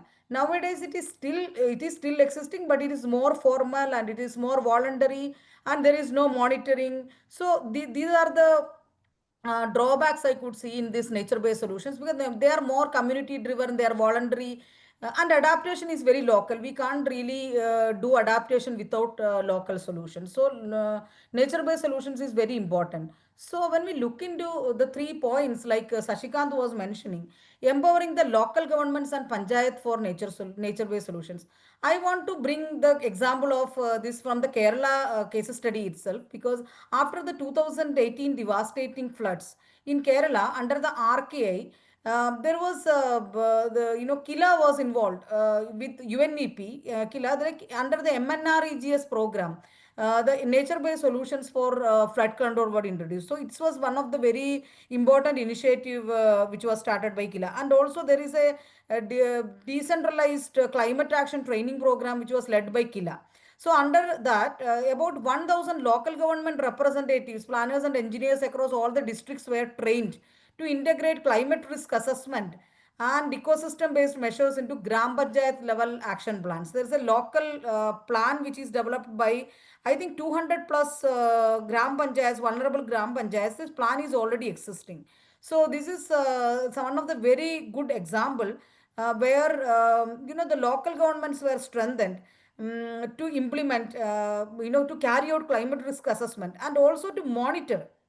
And they are reporting in the progress they are made in the how many plans are developed, how much how many trainings they have conducted, how they also map the vulnerable areas. So there is a risk versus action and how it is reducing. So that plans are existing. So it's very important and very interesting example.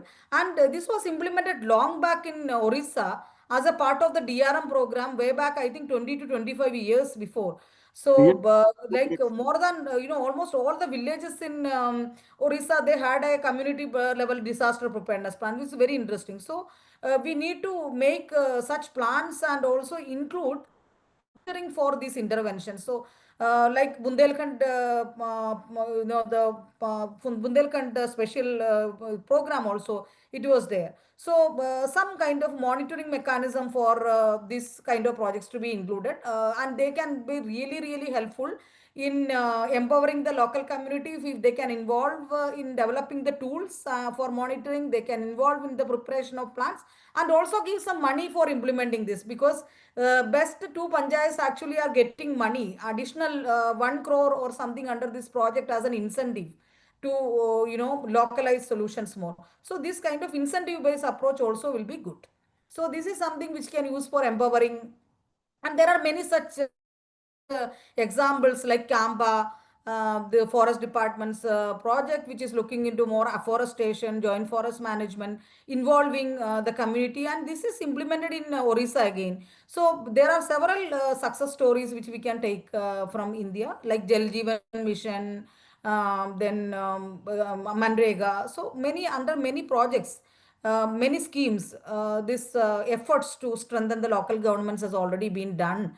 And most importantly, I would highlight the Bundelkhand and Kerala example. Although there are similar examples exist in other countries like Mongolia, where they face the extreme, cold conditions, where the degradation of the pasture land.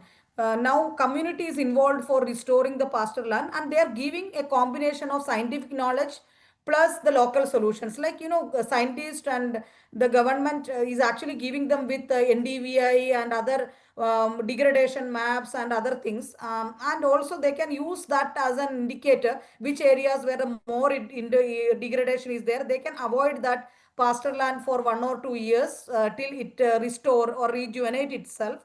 Then they will again start using that land for grazing. So community is involved, and they are showing with evidence that, you see, this is the kind of grassland which was existing in the past. Now it is gradually degrading. So without your involvement, it cannot be done. So in community can be sensitized by giving products like ICT enabled products, and that they can use for understanding how the situation is progressing, and they can take solutions based on the evidences.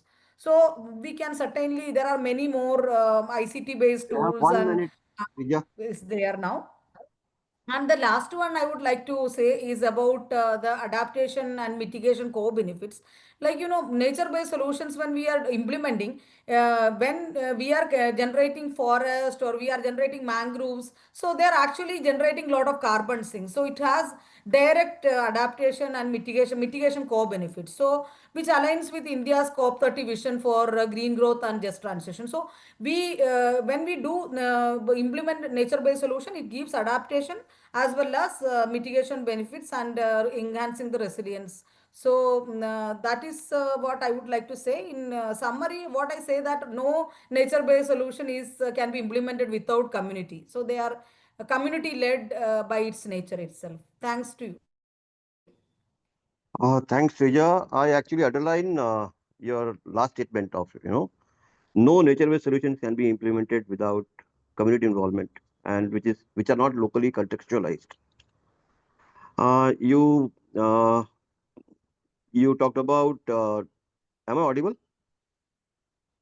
Am I audible? Yes, yes. Yes, sir. Yes, sir. Okay. You talked about temple tanks, traditional tanks, and natural water bodies. Role of these bodies to reduce floods in different contexts. You talked about Jharkhand, Bundelkhand, and other areas. You also talked about uh, you know there are programs which actually empower communities to promote nature-based solutions such as Campa, Manrega, and Kila is doing it in Kerala. The last point I actually found very interesting relates to the need for fusion of scientific and traditional knowledge, scientific knowledge such as NDVI, and community to promote community-led planning for restoration of degraded ecosystems. Thank you so much, Srija. Now we move to next our next panelist, Ms. Pritha Acharya, who is project scientist at ICARS. So, Pritha, you also have around 6 to 7 minutes. And apart from briefly reflecting on the topic, we would like you to focus or provide your perspective on what are the opportunities to integrate indigenous and local knowledge systems with emerging climate science and technology.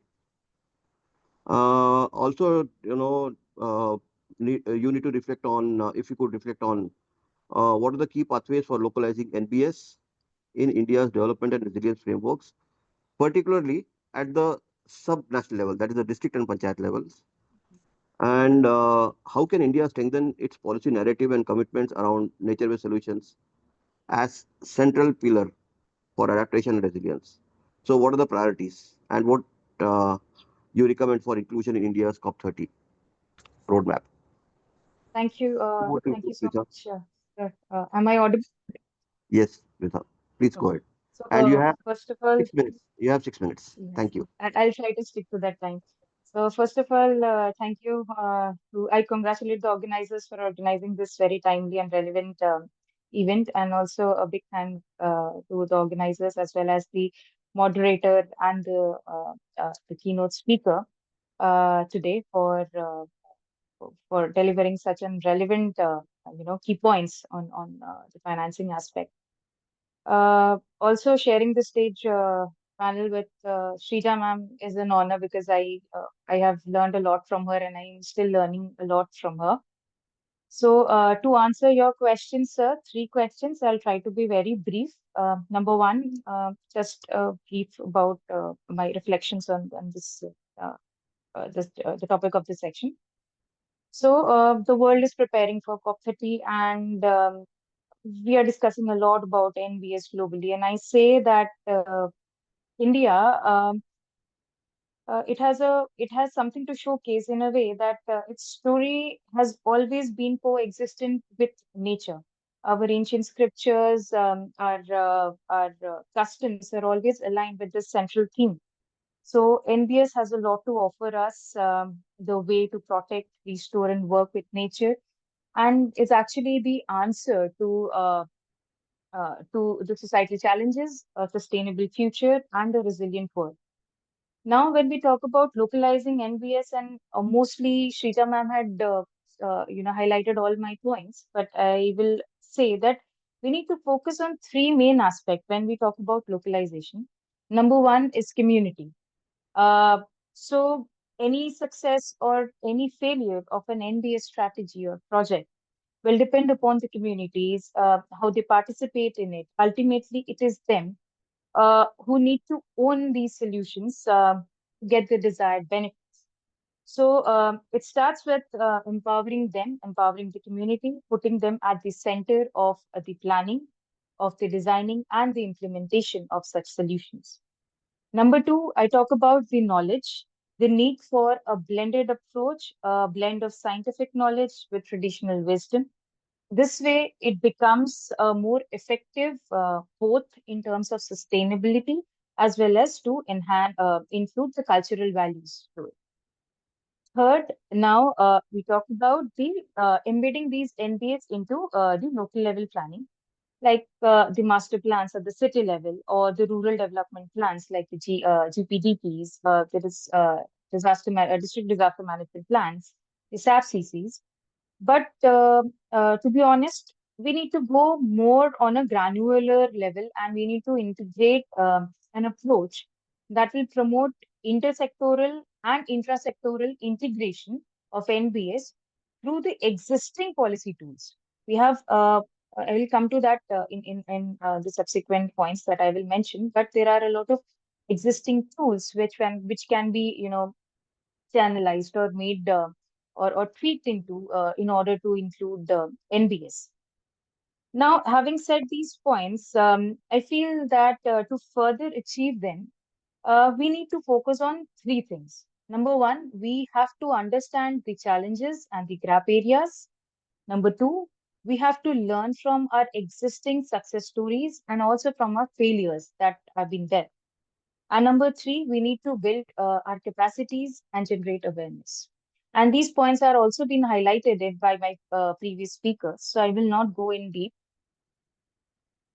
Now, when I talk about these 3 points, they also take us to the aspect of scaling up of NBS. Now, scaling NBS would need very specifically 3 primary things. Number one, the finance aspect that we have been discussing on. A lot of discussions are being there globally. In fact, this year the theme for the International Day for Disaster Risk Reduction was also on funding resilience, not disasters. So there is a need for an innovative, responsible, and inclusive finance models, which will also uh, uh, include an approach which will have a blend of this. Now, the second point is on mainstreaming NBS into key policy planning and key policies and sectors and align them with our national and international commitments.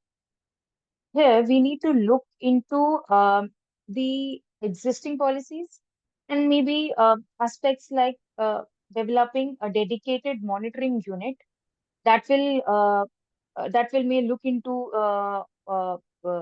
promote a decentralized system to track these spendings and progresses of these NBS aspects, NBS projects. And such a system will ensure transparency and will also help in tracking the progress. And also, we need to update our national schemes to integrate the scope and principles of NBS in them. Number three, there is a need for research and technology in when we talk about mainstreaming and localizing them and upscaling this. So, a science-backed evidence base of NBS is needed, and this will also fill in the knowledge gaps that are there. So, identifying and promoting technologies for NBS is very crucial, which where we have to focus on. And secondly, creating centers like R&D cells for NBS, looking into the economic, which will look into the economic and socio-environmental benefits of NBS, taking up activities like the cost-benefit analysis, identifying what could be a suitable solution for a particular area. Things like that might be brought into action. Now, sir, coming to your second question. Prita, you have only 1 minute left. Right, Yeah, right, fine. right. Conclude. So, when we talk about opportunities to integrate indigenous and local knowledge systems, there are multiple opportunities like blending traditional water management with modern hydro technological solutions. For example, reviving the traditional systems like the ahar pines, the johars, and combining them with IoT sensors and hydrological modeling. The outcomes then might lead to the enhanced water levels and water security and resilience. Similarly, certain aspects are also there when it comes to flood mitigation. You know, involving methods like community-led disaster response, including the building up of protective bunds and for flood protection, and can be also integrated with AI-driven flood modeling techniques. Similarly, mapping of the traditional ecological knowledge and biodiversity. For example, the indigenous knowledge of the coastal ecosystem, the mangroves, or the sacred groves that can be mapped with GIS and satellite images and imagery. And it can also help in monitoring the ecosystem health and carbon sequestration potentials, things like that. Now, when we talk about the pathways through which NBS can be localized at the local levels, especially at the district and uh, the panchayat level. So I feel that we need to empower, we need to decentralize and the governance and empower the local institutions, strengthening the PRIs and defining their roles and responsibilities in managing natural resources and ecosystems, supporting community-led initiatives with the use of PRAs, participatory rural appraisal No, tools you need to to ensure conclude. the community decisions and the existing. So I'll just take 1 minute and I'll finish. So the existing schemes like the Jal Shakti Abhiyan, the Manrega, which already have integrated NBS, the benefits from these can be taken at the full scale. So I will end here and sorry, I've taken a little more time. Thank you, sir. Yeah. Thank you, Prita, for very timely concluding the presentation. Uh, you talked about many things, but I'll just take a few takeaways. You talked about integration of NBS in DDMP's GPDP master plan. Apart from that, we need to also look at intersectoral or intra-sectoral approaches using existing schemes. Uh, and Another point you talked about, important point was uh, identification of technology for nature-based solutions, and also conducting or promoting R&D using, for example, GIS technology for evaluating effectiveness or benefits of nature-based solutions. Uh, so you said, you made other interventions also, but I would not go into the detail. That will come in the position paper or the brief we prepare. So let me not take more time. Uh, can I just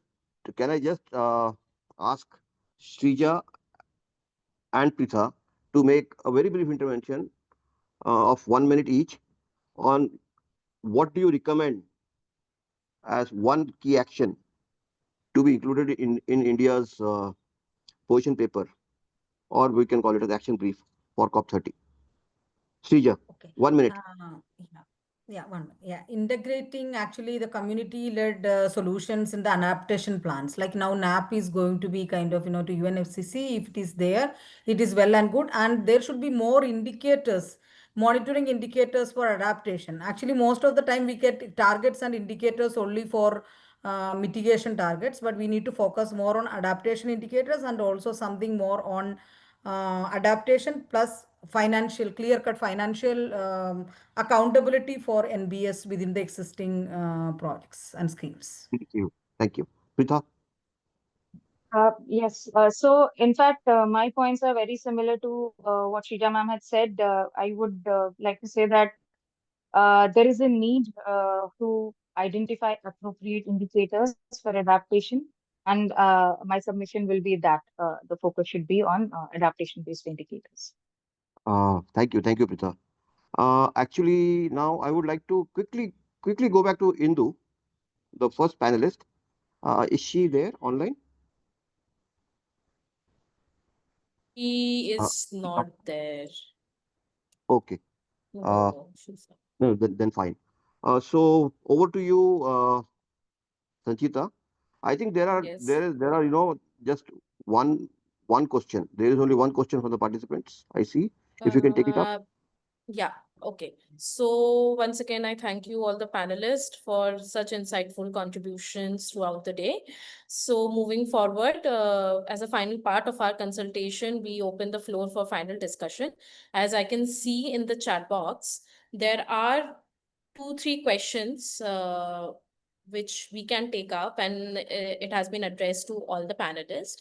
Mr. Vinay Arya has a question to all the panelists. How do recent advancements in GIS and remote sensing technologies contribute to improving climate change resilience studies? Over to you. Okay, Sharma.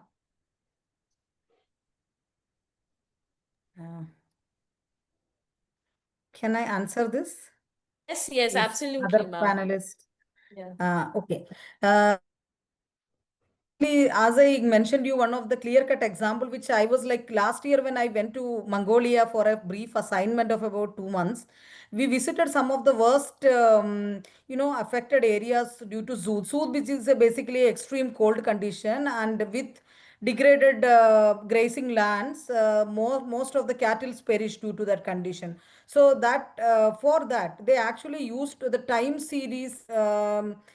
Satellite imageries to show how the vegetation is degraded over time and which are the hotspots of vegetation degradation. So that information was transferred to the community and the local bag, which they call as like something like villages, which they call as bag level governors and leaders, and they explained that these are the hotspots, so avoid those hotspots. So that's the area where they really used uh, you know the local wisdom with and last year they used it and it was found very effective. They have actually not taken their cattle to the area where the land is mostly degraded. They avoided those areas and identified alternative. So that is one of the very good example where it is used.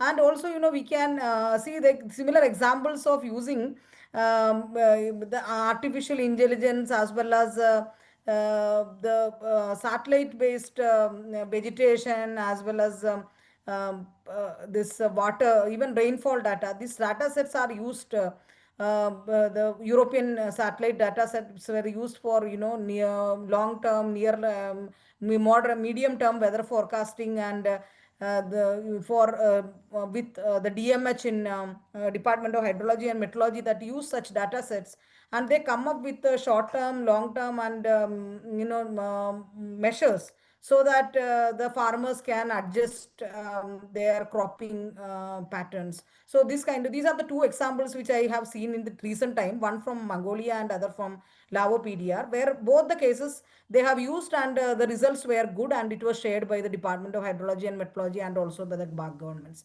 Okay, thank you very much. We will take, thank you so much, ma'am. We will take one more question by Abhilash Tiwari. He has asked that what are the key barriers preventing wider adoption of NBS and innovative system at the ULB level? And how can we change the perception that these are alternative or experimental methods, especially when data increasingly shows that they are more affordable and sustainable for long-term water management and ecosystem management? If any panelist is wants to answer this.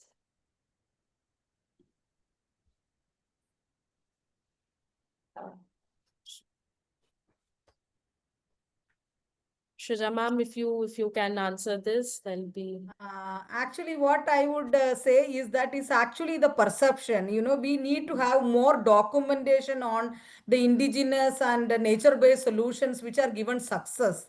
Not now, because people think that NBS and this nature-based solutions and eco DRR, these lot of new terms are coming up. Actually, they are a set of tools, techniques, and methodologies which are being accepted by the community and used by the community since maybe 5,000, 6,000, or 10,000 years before, for for their sustainability, their own existence. They use those tools. So there is nothing that they are new tools and they are experimental. They are not experimental. Nature-based solutions are always well-tested tools, and they are there with the community. So it is better to document those practices and success stories, and train people more with the actual benefits, cost benefit analysis. Like, Inle Lake, it was done by IC mode, which is in Myanmar. There is a lake in Shan province of Myanmar, where Inle Lake, how much what are the cost and benefits of restoring even 1 hectare of lake or the wetland ecosystem in Inle? How much money in terms of the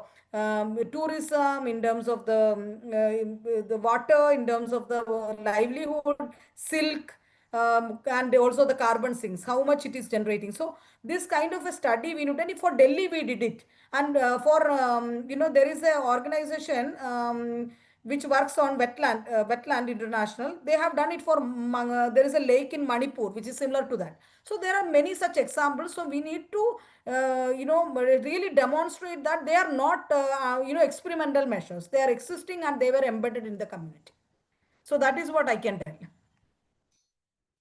Okay, I think Sanchita, we can Yes. close this session. Yes. I We would we like thank, to, yeah. yeah, I would like to invite Professor Anil Kumar Gupta for sharing his closing remarks with us. So, good evening, and I think the panel has been so rich, and I must compliment the organizing team, and more particularly the moderator. In fact, the phrase that we say, na, Gagar mein Sagar. So if we see the diversity of the issues brought by the panelists and the areas of the work by the panelists were like putting Gagar mein Sagar. And I think that has been very relevant, because this is a kind of first consultation, first multi-stakeholder consultation on the pre-COP context for positioning India's basically that the flagging the issues for India's stand in the forthcoming COP. Wide range of issues. All the three panel discussions were very rich and very meticulously planned in a way that the first panel that discussed about the issues related with the integrating climate risk assessment and improving data because that's very important, that how do we improve planning and precision, both in understanding the challenges, understanding the vulnerability, and improving the governance at local level. Second was about just transition. I think that's very important, because the transition is not only in the area of governance that we are looking, or they incorporating technology inclusion, but the world otherwise also, even if we don't talk about climate risk or resilience issues, otherwise also there are significant transitions are ongoing, and we need to look at the kind of synergies or the overlaps also in all important transitions which are ongoing, and to see that how do we look at this kind of transition, and also look at accelerating the transition as per the requirement. So that is very important, that how do we look at that, and look at the local opportunities of innovation, local lateral financial mechanisms also, and the indigenous or the national and subnational like models and prototypes also. The third, nature-based solution, I think panelists brought very effectively that nature is something where community also has to be brought together at the same value, and this is very particularly important for India, are the countries like us, where the nature has been a way of living for many communities. So the driving key lessons from the discussions today, I checked out 5 or 6 points as a key insights from my side, that we can also think that those can be we can think that how do we reflect in the outcome of report of this consultation also. So one that was brought by some of the panelists, that global goal on adaptation. So that is already existing, but basically how do we effectively operationalize and effectively monitor? I think that's very important. Now the globally the 100 parameters have been identified for the adaptation monitoring, are basically adaptation indicators, but that will be on a national level, not necessarily that we adapt the same for state level or district level, because if we just take the coastal areas or the Himalayan areas or the dryland areas, maybe we need to tweak a little bit, or we need have a different kind of interplay. So that is also a new area of research, that how do we really capture that, what is the level of adaptation, and what is this level of adaptation, to what extent it is providing the resilience dividends. I think that's very important area. So that can also be a point of discussion, because COP, while one of the key focus is the negotiations regarding finance and technology transfer, knowledge transfer, but is also an important platform for several other discourses, that how the knowledge should flow, how the knowledge should be generated, what kind of research investment has to be there, what kind of technological investment has to be there. So I think that's also very important. Second point, I think many of the panelists brought, when they were talking about the urban systems, they were talking about the rural systems.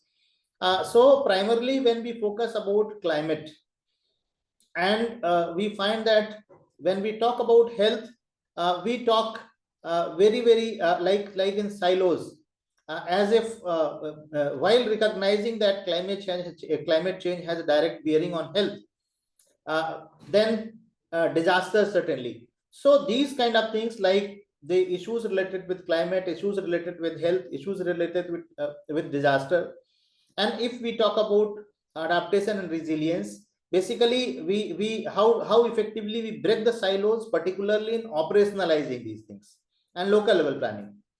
Third point, basically that this NDC ambitious implementations.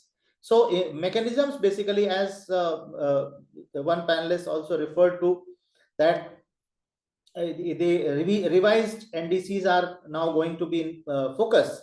So revision should not be only in terms of the targets and the yardsticks, but it should also be in terms of that what the mechanisms and pathways of achieving those.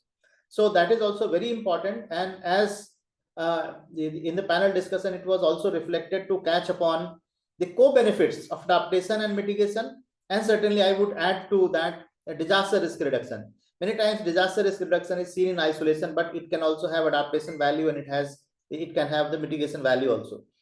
Then prioritizing and methodology basically the methodologies for non-economic loss and damage. I think we think that it needs to be looked into, because the previous COP also directly or indirectly touched on that. And the countries like India, non-economic losses where we are not able to assign the monetary value, those have equal or even more the impacts on the life and livelihood of people. Fifth point, I would like that the justice in terms of the finance and equity. So this is very important, and that is what we can draw all the three panels basically. So all the three panels reflected on that. And the last point, this would also be a great opportunity for us to think of championing South-South cooperation and shared growth, because India's experience, India's issues, lessons, and the challenges and lessons from other part of the South, and basically there is a great opportunities, and basically that so that can also be leveraged alongside the core deliberations of the COP in relation to negotiation and other things. So these are the 6 points I wanted to flag as key. I would say that key like the marked areas coming out from the deliberations of today. And then over to Sanchita for your further agenda items. Thank you. Yes. Thank you so much, sir, for sharing such brief idea about the entire consultation. So basically, I will just in a brief, I will share the brief vote of thanks. So on behalf of Sphere India Academy, I would like to extend my sincere gratitude to all of you joining for today's consultation, organized in collaboration with ICARS, IIT Roorkee. Your active participation and insightful contribution has made this consultation truly meaningful. Our sincere appreciation to ICARS IIT Roorkee for their valuable partnership and continued collaboration with Sphere India Academy in advancing research, capacity building, and dialogue on resilience and climate action. A special note of appreciation to our keynote speaker, Professor Dr. Anil Kumar Gupta, for his thought-provoking reflections on strengthening climate leadership, policy coherence, and community-centered resilience. Thank you, sir, for setting the stage with such clarity and purpose. Our heartfelt thanks to our moderator, Mr. Shashikant Chopde, sir, for skillfully steering the discussions and connecting the diverse perspective through the consultation. Your experience and thoughtful facilitation have added immense value to this dialogue. We extend our deepest and sincere gratitude to all the panelists for sharing their expertise and vision across the three thematic discussions. Your contribution have truly enriched this consultation with depth, diversity, and direction. A warm thank you to all the participants, representatives from government, academia, UN agencies, civil society, and private sector for your engagement, reflections, and continued support. Thank you once again for being part of this dialogue, for your shared communications and commitment, building a climate secure future for all and taking our agenda towards COP30. We look forward for your continued engagement with Sphere India Academy in our upcoming sessions and collaborative initiatives. Thank you and wish you all a pleasant evening. Thank you. Thank you. Thank you, sir. Thank you, everyone. Thank you, Sanchita. Thank you, everyone. Thank you. Bye. Yeah, thanks.